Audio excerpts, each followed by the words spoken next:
बिस्मिल्लाहिर्रहमानिर्रहीम अल्लाहुम्मा सल्ली अला मुहम्मद वला आले मुहम्मद मुबारक वसल्लम वसल्लम लखां करोड़ां दरूद सुने कमली वाले आका हज़रत मुहम्मद अरबी सल्लल्लाहु अलैहि वसल्लम ते आप दी आल ते आप दे साहबा ते। मेरा नाम जी डॉक्टर गुरदनफर बुखारी है, पंजाब पाकिस्तान तो हाँ। तुसीं देख रहे हो ऑफलाइन बैठक। ऑफलाइन दे बैठक दे इस प्रोग्राम दे विच अज जिहड़ी शख्सियत साडे नाल मौजूद ने, बहुत बड़े आर्टिस्ट ने, बहुत खूबसूरत इंसान ने, बहुत जहीन पंजाबी ने ते यकीन मनो इहो जी हस्तियां नूं देख के अपने आप से पंजाबी होण सन फख्र महसूस हुंदा है। उन्हां ने अपने फन राहीं पंजाब दा एक बड़ा खूबसूरत मुखाड़ा दुनिया नूं दिता। अगरचे वो इंडिया च रहिंदे ने लेकिन उन्हां दे दिलां दे नाल साडे पंजाबियां दे दिल धड़कदे ने। ਇਹ ਜਿਹੜੀ ਸਰਹੱਦ ਹੈ, ਜਿਹੜੀ ਵੰਡ ਦੀ ਲੀਕ ਹੈ, ਉਹ ਉਹਨਾਂ ਨੂੰ ਡੱਕ ਨਹੀਂ ਸਕਦੀ। ਉਹਨਾਂ ਦੀ ਮੁਹੱਬਤ ਸਾਡੇ ਦਿਲਾਂ ਤੱਕ ਜਗਟ ਰਹਿੰਦੀ ਹੈ, ਸਾਡੇ ਦਿਲਾਂ ਵਿੱਚ ਵਸਦੀ ਹੈ। ਸਾਡੇ ਨਾਲ ਸਰਦਾਰ ਸੋਹੀ ਜੀ ਮੌਜੂਦ ਨੇ। ਅਸੀਂ ਬੜੇ ਭਾਗਾਂ ਵਾਲੇ, ਬੜੇ ਵਕਤਾਂ ਵਾਲੇ ਹਾਂ। ਮੈਂ ਸਭ ਤੋਂ ਪਹਿਲੇ ਸਰ ਜਸਵੰਤ ਸਿੰਘ ਸਫਰ ਸਾਹਿਬ ਦਾ ਸ਼ੁਕਰੀਆ ਅਦਾ ਕਰਨਾ। ਆਪਣੇ ਚੈਨਲ ਰਾਹੀਂ ਉਹਨਾਂ ਨੇ ਬੜੀ ਮਿਹਰਬਾਨੀ ਕੀਤੀ, ਸਾਡੇ ਦਿਲ ਦੀ ਪੁਰਾਣੀ ਸਦਰ ਪੂਰੀ ਕੀਤੀ ਤੇ ਸਰਦਾਰ ਸੋਹੀ ਜੀ ਨੂੰ ਸਾਡੇ ਸਾਹਮਣੇ ਲਿਆਂਦਾ। ਅਸੀਂ ਬਹੁਤ ਸ਼ੁਕਰੀਆ ਅਦਾ ਕਰਨੇ ਹਾਂ ਸਰਦਾਰ ਸੋਹੀ ਜੀ। ਅਸੀਂ ਤੁਹਾਡਾ ਸਵਾਗਤ ਕਰਨੇ ਹਾਂ, ਜੀ ਆਇਆਂ ਨੂੰ ਕਹਿੰਦੇ ਹਾਂ। बहुत शुक्रिया तुसीं तशरीफ लैके आए। की कहना चाहोगे सर? मैं जी पहला तो जो मन च उबाल उठदे है कि तुहाडा शुक्रिया किस तरह अदा करा, कुछ शब्द इकट्ठे करने पैणगे लफ्ज मैनू। बहुत बहुत शुक्रिया। मैं इधरों शुरू हो जाना। शुक्रिया इन्हां दा, जसवंत सिंह जफर ते उन्हां दा, इन्हां दा बहुत बहुत धन्नवाद कि तुहाडे नाल मेरी मुलाकात करवाई। ये जरिया बने बहुत वधिया। इस करके इन्हां दा शुक्रिया अदा करन तो बाद फिर तुहाडा बहुत बहुत शुक्रिया कि तुसीं इंटरस्ट दिखाया कि हाँ जी सरदार सोही नाल मेरी गल करवा दिओ। ते इस उर्दू दा लफ्ज़ नाचीज़ नूं तुसीं इन्ना मान सत्कार दिता कि मैनू मेरी आवाज़ नूं अज लहंदे पंजाब दे उधर वाले जिहड़े पंजाबी भरा बैठे है, जिहड़े वो जिहड़े दर्शक ने सिनेमा दे, वो मेरी आवाज़ सुनणगे, मैनू सामने वेखणगे तुहाडे टीवी चैनल दे थ्रू। बहुत बहुत धन्नवाद जी। बहुत शुक्रिया सरदार सोही जी। तुसीं साडे दिलां विच रहिंदे जे। लखां लोग, करोड़ां पंजाबी तुहाडे नाल प्यार करदे ने। ਅਸੀਂ 10 ਕਰੋੜ ਪੰਜਾਬੀ ਤੁਹਾਡੇ ਨਾਲ ਪਿਆਰ ਕਰਨੇ ਆ। ਤੇ ਸਾਡੇ ਦਿਲਾਂ 'ਚ ਬਹੁਤ ਸ਼ੁਕਰੀਆ। ਅੱਛਾ ਸਰਦਾਰ ਸਿੰਘ ਜੀ, ਪ੍ਰੋਗਰਾਮ ਵੱਲ ਵਧਦੇ ਆ ਕਿ ਪਿੰਡ ਟਿੱਬਾ, ਜ਼ਿਲ੍ਹਾ ਸੰਗਰੂਰ, ਕਿਸ ਤਰ੍ਹਾਂ ਦੀਆਂ ਯਾਦਾਂ ਨੇ ਤੁਹਾਡੀਆਂ ਆਪਣੇ ਪਿੰਡ ਨਾਲ ਜੁੜੀਆਂ ਹੋਈਆਂ?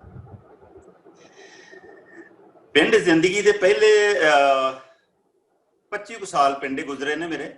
ਤਾਂ ਯਾਦਾਂ ਤਾਂ ਉੱਥੋਂ ਦੀਆਂ ਜੋ ਹਾਂ ਅੱਜ ਤੁਹਾਡੇ ਸਾਹਮਣੇ ਬੈਠਾ ਉਹ ਪਿੰਡ ਕਰਕੇ ਹੀ ਆ। ਔਰ ਜਿਹੜਾ ਮੇਰਾ ਸਿਨੇਮੇ 'ਚ ਨਾਮ ਬਣਿਆ ਉਹ ਵੀ ਜਿਹੜੀ ਆਪਣੀ ਬੋਲੀ ਹੈ ਪੰਜਾਬੀ, ਪੇਂਡੂ, ਠੇਠ ਪੇਂਡੂ ਬੋਲੀ, ਉਹਦੇ ਕਰਕੇ ਮੈਂ ਗਿਣਿਆ ਜਾਂਦਾ ਕਿ ਸਰਦਾਰ ਸੋਹੀ ਜਦੋਂ ਪਿੰਡ ਵਾਲੀ ਬੋਲੀ ਬੋਲਦਾ ਤਾਂ ਸਾਨੂੰ ਮਜ਼ਾ ਆ ਜਾਂਦਾ। ਸਾਰੇ ਜਿਹੜੇ ਦਰਸ਼ਕ ਨੇ ਸਿਨੇਮਾ ਦੇ ਉਹ ਸਾਰੇ ਇਸ ਗੱਲ ਦਾ ਕ੍ਰੈਡਿਟ ਜ਼ਿਆਦਾ ਦਿੰਦੇ ਨੇ ਕਿ ਸਰਦਾਰ ਸੋਹੀ ਦੀ ਪੰਜਾਬੀ ਬਹੁਤ ਸੋਹਣੀ ਹੈ। ਤੇ ਬਾਕੀ ਇੱਕ ਉੱਪਰ ਵਾਲੇ ਦਾ ਫਜ਼ਲ ਹੈ, ਅੱਲਾਹ ਤਾਲਾ ਦਾ ਕਹਿ ਲਓ, ਇੱਧਰੋਂ ਸਾਡੇ ਮੇਰੇ ਹਿਸਾਬ ਨਾਲ ਵਾਹਿਗੁਰੂ ਦਾ, ਕਿ ਆਵਾਜ਼ ਜਿਹੜੀ ਹੈ ਉਹ ਹੁੰਦੀ ਤਾਂ ਤੁਹਾਡੇ ਜਿਹੜੇ ਪੇਰੈਂਟਸ ਨੇ ਉਹਨਾਂ ਦੇ ਨਾਲ ਮੇਚ ਖਾਂਦੀ ਹੁੰਦੀ ਹੈ, ਪਰ ਥੀਏਟਰ ਕੀਤਾ ਉਹਦੇ 'ਚ ਰਿਆਜ਼ ਹੁੰਦੇ ਸੀ ਇੱਕ ਆਵਾਜ਼ ਦੇ। ਖਾਸ ਤੌਰ ਤੇ ਤੁਸੀਂ ਗ੍ਰਾਮ 'ਚ ਕਿਸ ਤਰ੍ਹਾਂ ਬੋਲਣਾ ਹੈ, ਥੱਲੇ ਕਿਸ ਤਰ੍ਹਾਂ ਬੋਲਣਾ ਹੈ, ਉਹਦੇ 'ਚ ਜੋ ਗੁਲਾਈਆਂ ਮਾਰਨੀਆਂ ਆਵਾਜ਼ ਦੇ ਵਿੱਚ, ਹਰਕਤਾਂ, ਆਵਾਜ਼, ਉਹ ਸਿਰਫ ਸਿੰਗਰ ਹੀ ਨਹੀਂ ਹਰਕਤਾਂ ਮਾਰਦੇ, ਤੇ ਉਹ ਜਿਹੜੇ ਅਦਾਕਾਰ ਹੁੰਦੇ ਨੇ ਉਹਨਾਂ ਨੂੰ ਵੀ ਹਰਕਤਾਂ ਲਾਉਣੀਆਂ ਪੈਂਦੀਆਂ, ਤਾਂ ਉਹ ਲੱਗ ਜਾਂਦੀਆਂ ਨੇ। ਇਸ ਕਰਕੇ ਆਵਾਜ਼ ਔਰ ਪੰਜਾਬੀ, ਇਹਨਾਂ ਦੀ ਖੱਟੀ ਖਾ ਰਿਹਾ ਸਰਦਾਰ ਸੋਹੀ। ਅਦਾਕਾਰੀ ਤਾਂ ਬਹੁਤ ਅਗਲਾ ਵਿਸ਼ਾ ਹੋਤਾ, ਅਗਲਾ ਸਟੈਪ ਹੈ। ਥੈਂਕ ਯੂ ਜੀ। ਬਹੁਤ ਸੋਹਣਾ ਜੀ, ਤੁਹਾਡੀ ਆਵਾਜ਼ ਬੜੀ ਖੂਬਸੂਰਤ ਹੈ, ਤੁਸੀਂ ਆਪ ਖੂਬਸੂਰਤ ਹੋ, ਤੁਹਾਡਾ ਦਿਲ ਖੂਬਸੂਰਤ ਹੈ। ਸਭ ਤੋਂ ਵੱਧ ਕੇ ਤੁਹਾਡਾ ਨਿਮਰਤਾ ਜਿਹੜੀ ਹੈ, ਤੁਹਾਡੀ ਅੱਜ ਦੀ ਜਿਹੜੀ ਹੈ, ਇਹ ਬੜੀ ਖੂਬਸੂਰਤ ਹੈ। ਇਹ ਸਾਰੀਆਂ ਚੀਜ਼ਾਂ ਰਲ ਕੇ ਇੱਕ ਸਰਦਾਰ ਸੋਹੀ ਜੀ ਤੁਹਾਨੂੰ ਬਹੁਤ ਵੱਡਾ ਇਨਸਾਨ ਬਣਾਉਂਦੀਆਂ ਨੇ। ਮੈਂ ਮੂੰਹ ਤੇ ਸਿਫਤ ਨਹੀਂ ਕਰਨਾ ਚਾਹੁੰਦਾ, ਅਸੀਂ ਬਹੁਤ ਪਿਆਰ ਕਰਦੇ ਹਾਂ ਤੁਹਾਡੇ ਨਾਲ, ਤੁਹਾਡਾ ਬਹੁਤ ਬੜਾ ਮੁਕਾਮ ਹੈ ਸਾਡੇ ਦਿਲ 'ਚ। ਅੱਛਾ ਸਰਦਾਰ ਸੋਹੀ ਜੀ, ਫਾਦਰ ਸਾਹਿਬ ਤੁਹਾਡੇ ਬਜ਼ੁਰਗ, ਜਦੋਂ ਤੁਹਾਡੀ ਉਹਨਾਂ ਨੇ ਪਹਿਲੀ ਫਿਲਮ ਜਾਂ ਨਾਟਕ ਦੇਖਿਆ ਤੇ ਉਹਨਾਂ ਦੀਆਂ ਕੀ ਫੀਲਿੰਗਸ ਸਨ, ਉਹ ਸਾਡੇ ਨਾਲ ਸਾਂਝੀਆਂ ਕਰੋ। ਕਿਸ ਤਰ੍ਹਾਂ ਉਹ ਸੋਚਿਆ, ਉਹ ਕਿਵੇਂ ਖੁਸ਼ ਹੋਏ? ਉਹ ਬੁਖਾਰੀ ਸਾਹਿਬ, ਪਿੰਡਾਂ ਦੇ ਵਿੱਚ ਤੁਹਾਨੂੰ ਪਤਾ ਹੀ, ਅੱਜ ਤੋਂ ਜਿਹੜੀ ਮੇਰੀ ਉਮਰ ਦਾ ਹਿਸਾਬ ਕਿਤਾਬ ਲਗਾ ਕੇ ਸੋਚਿਆ ਜਾਵੇ ਤਾਂ ਇਹ 70 ਦੇ ਆਸ-ਪਾਸ ਦੀ ਗੱਲਬਾਤ ਹੈ, 1970 ਦੇ। ਉਸ ਵੇਲੇ ਮੈਨੂੰ ਇਹ ਹੋਇਆ ਕਿ ਮੈਂ ਐਕਟਰ ਬਣ ਸਕਦਾ। ਤੇ ਸਿੱਖ ਫੈਮਿਲੀ ਨੂੰ ਬਿਲੋਂਗ ਕਰਦਾ ਮੈਂ। ਜਦੋਂ ਵਾਲ ਕਟਾਏ, ਪਾਪਾ ਨੇ 2 ਮਹੀਨੇ ਮੈਨੂੰ ਬੁਲਾਇਆ ਵੀ ਨਹੀਂ। ਫਿਰ ਪੁੱਛਿਆ, ਉਹ ਪੁੱਤ ਤੂੰ ਇਹ ਦੱਸ, ਤੂੰ ਇਹ ਕੀ ਕੀਤਾ, ਕਿਉਂ ਵਾਲ ਕਟਾਏ? ਫਿਰ ਬਜ਼ੁਰਗ ਮੇਰੇ ਉਰਦੂ ਫਾਰਸੀ ਪੜ੍ਹੇ ਹੋਏ ਜ਼ਹੀਨ ਸਿਆਣੇ ਬੰਦੇ ਸੀ। ਉਹਨਾਂ ਨੇ ਕੋਈ ਉਹ ਨਹੀਂ ਕਿ ਜਿਵੇਂ ਪਿੰਡਾਂ ਵਾਲੇ ਹੁੰਦੇ, ਡੰਡਾ ਚੱਕ ਲਿਆ ਤੇ ਮੇਰੇ ਪੁੜੇ ਸੇਕ ਤੇ, ਉਹ ਨਹੀਂ, ਕੋਈ ਮਾਰਕੁੱਟ ਨਹੀਂ। ਲੇਕਿਨ ਉਹਨਾਂ ਦੀ ਅੱਖਾਂ 'ਚ ਅੱਖਾਂ ਪਾ ਕੇ ਨਹੀਂ ਵੇਖ ਸਕਦਾ ਸੀ ਮੈਂ ਜਦੋਂ ਵਾਲ ਕਟਾਏ। ਮੈਂ ਬੜਾ ਗੁਨਾਹਗਾਰ ਜਿਹਾ ਸਮਝਦਾ ਸੀ ਆਪਣੇ ਆਪ ਨੂੰ। ਪਰ ਜਦੋਂ ਪਾਪਾ ਨੇ ਮੈਨੂੰ ਕੌਨਫੀਡੈਂਸ ਦਿੱਤਾ ਕਿ ਬੇਟਾ ਦੱਸ ਤਾਂ ਸਹੀ ਤੂੰ ਕਿਉਂ ਕਟਾਏ ਨੇ, ਮੈਂ ਕਿਹਾ ਜੀ ਮੈਂ ਬਣਨਾ ਫਿਲਮ ਐਕਟਰ। ਅੱਛਾ, ਇਹ ਲੌਜਿਕ ਹੈ ਪਿੱਛੇ ਤੇਰਾ ਵਾਲ ਕਟਾਉਣ ਦਾ। ਚੱਲ ਠੀਕ ਹੈ, ਕੋਈ ਗੱਲ ਨਹੀਂ, ਮਾਫ ਕੀਤਾ ਤੈਨੂੰ, ਅਗਰ ਤੂੰ ਐਕਟਰ ਬਣਨਾ ਫਿਰ ਠੀਕ ਹੈ।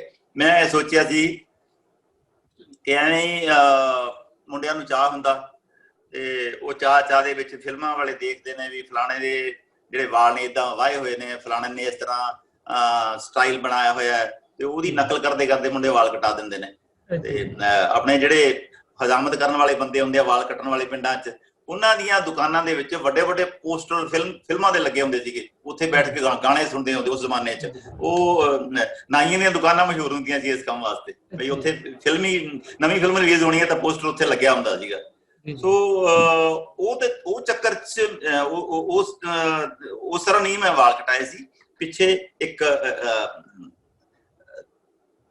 ਰੀਜ਼ਨ ਸੀਗਾ, ਕਾਰਨ ਸੀ। ਉਸ ਜਦੋਂ ਪਾਪਾ ਜਦੋਂ ਜਾਣੂ ਹੋ ਗਏ, ਫਿਰ ਉਹਨਾਂ ਨੇ ਮੈਨੂੰ ਖੁੱਲ੍ਹ ਦਿੱਤੀ। ਜਦੋਂ ਮੇਰੀ ਪਹਿਲੀ ਫਿਲਮ 1983 ਦੇ ਵਿੱਚ ਲੌਂਗ ਦਾ ਲਿਸ਼ਕਾਰਾ ਰਿਲੀਜ਼ ਹੋਈ, ਤਾਂ ਮੇਰੇ ਮਾਤਾ ਜੀ ਤਾਂ ਸਵਰਗਵਾਸ ਹੋ ਗਏ ਸੀ। ਤੇ ਤੁਸੀਂ ਪੰਜਾਬੀ ਨਹੀਂ ਤਾਂ ਸਮਝਦੇ ਹੀ ਹੋ, ਖੈਰ ਫੌਤ ਹੋ ਗਏ ਜੀ ਕਹਿੰਦੇ ਤੁਸੀਂ, ਹਾਂਜੀ। ਤੇ ਉਹ ਨਹੀਂ ਜ਼ਿੰਦਾ ਸਨ ਉਸ ਵੇਲੇ ਜਦੋਂ ਮੇਰੀ ਫਿਲਮ ਲੱਗੀ। ਪਾਪਾ ਨੇ ਲੁਧਿਆਣੇ ਫਿਲਮ ਦੇਖੀ, ਤੇ ਫਿਲਮ ਦੇਖਣ ਤੋਂ ਬਾਅਦ ਉਹ ਜੱਫੀ ਪਾ ਕੇ ਰੋਏ ਬਹੁਤ। ਕਹਿੰਦੇ ਪੁੱਤਰ ਤੇਰੀ ਮਾਂ ਅੱਜ ਜਿਉਂਦੀ ਹੁੰਦੀ ਤਾਂ ਫਿਰ ਗੱਲ ਹੋਰ ਹੋਣੀ ਸੀ। ਚਲੋ ਮੇਰੇ ਜਿਉਂਦੇ ਜੀ ਮੇਰਾ ਵੀ ਸੁਪਨਾ ਪੂਰਾ ਹੋਇਆ, ਤੇਰਾ ਵੀ, ਕਿ ਤੂੰ ਐਕਟ ਤਾਂ ਕਰ ਰਿਹਾ ਨਾ ਫਿਲਮ ਦੇ ਵਿੱਚ। ਮੈਂ ਕਿਹਾ ਉਹ ਨਾਟਕ ਵੀ ਦੇਖਦੇ ਸੀ ਮੇਰੇ। ਨਾਟਕ ਅਸੀਂ ਮੇਰੇ ਗੁਰੂ ਜੀ ਸਨ ਹਰਪਾਲ ਟਿਵਾਣਾ ਸਾਹਿਬ, ਉਹਨਾਂ ਦੀ ਡੈਥ ਹੋ ਗਈ ਸੀ 2002 ਦੇ ਵਿੱਚ। ਐਕਸੀਡੈਂਟ ਹੋ ਗਿਆ ਸੀ। ਉਹ ਸਾਡੇ ਇੱਥੇ ਦਿੱਲੀ 'ਚ ਬਹੁਤ ਵੱਡਾ ਸਕੂਲ ਹੈ, ਨੈਸ਼ਨਲ ਸਕੂਲ ਆਫ ਡਰਾਮਾ, ਜਿੱਥੋਂ ਦੇ ਓਮਪੁਰੀ ਸਾਹਿਬ, ਨਸੀਰੁਦੀਨ ਉੱਥੋਂ ਦੇ ਸਟੂਡੈਂਟ ਨੇ। ਇਬਰਾਹਿਮ ਅਲਕਾਜ਼ੀ ਸਾਹਿਬ ਉੱਥੇ ਹੁੰਦੇ ਸੀਗੇ director national school of drama ਦੇ। ਉਹਨਾਂ ਦੇ ਹੀ ਸ਼ਾਗਿਰਦ ਮੇਰੇ ਜਿਹੜੇ ਉਸਤਾਦ ਜੀ ਹਰਪਾਲ ਟਿਵਾਣਾ ਸਾਹਿਬ, ਉਹਨਾਂ ਕੋਲੇ ਮੈਂ 1975 ਤੋਂ 87 ਤੱਕ 12 ਸਾਲ, 75 ਤੋਂ 87 ਤੱਕ 12 ਸਾਲ ਉਹਨਾਂ ਕੋਲੇ ਮੈਂ ਲਗਾਤਾਰ ਥੀਏਟਰ ਕੀਤਾ। ਤੇ ਉਦੋਂ ਮੈਨੂੰ ਪਤਾ ਨਹੀਂ ਜ਼ਫਰ ਸਾਹਿਬ ਨੇ ਸਾਡਾ ਕੋਈ ਨਾਟਕ ਇੱਥੇ ਦੇਖਿਆ ਹੋਣਾ ਕਿ ਨਹੀਂ ਦੇਖਿਆ। ਇੱਥੇ ਇਹਨਾਂ ਦੇ ਜਿਹੜੇ ਮਿੱਤਰ ਦੋਸਤ ਕਾਫੀ ਉਹ ਤਾਂ ਆਉਂਦੇ ਰਹਿੰਦੇ ਸੀ, ਮੇਰੇ ਯਾਦ ਹੈ, ਕਿਉਂਕਿ ਸੁਰਜੀਤ ਪਾਤਰ ਸਾਹਿਬ ਸਾਡੇ ਨਾਟਕ ਦੇਖਣ ਆ ਜਾਂਦੇ ਹੁੰਦੇ ਸੀਗੇ, ਤੇ ਗੁਰਭਜਨ ਗਿੱਲ ਹੋਣੀ ਵੀ ਆਉਂਦੇ ਹੁੰਦੇ ਸੀਗੇ। ਤੇ ਇੱਥੇ ਲੁਧਿਆਣੇ ਅਸੀਂ ਥੀਏਟਰ ਕਰਦੇ ਹੁੰਦੇ ਸੀ। ਸ਼ੁਰੂਆਤ ਪਟਿਆਲਾ ਤੋਂ ਕੀਤੀ। ਪਟਿਆਲਾ ਥੋੜਾ ਕਲਾ ਦੇ ਖੇਤਰ 'ਚ ਮੰਨਿਆ ਸ਼ਹਿਰ ਕਿ ਹਾਂ ਉੱਥੇ ਪਟਿਆਲੇ ਨੇ ਕਲਾਕਾਰ ਦਿੱਤੇ, ਕਲਾਸੀਕਲ ਸਿੰਗਰ ਵੀ ਦਿੱਤੇ ਆ, ਤਬਲਾ ਵਾਦਕ, ਉਹ ਪਟਿਆਲਾ ਘਰਾਣਾ ਮੰਨਿਆ ਹੋਇਆ ਗਾਇਕੀ ਦੇ ਪਿੰਡ 'ਚ।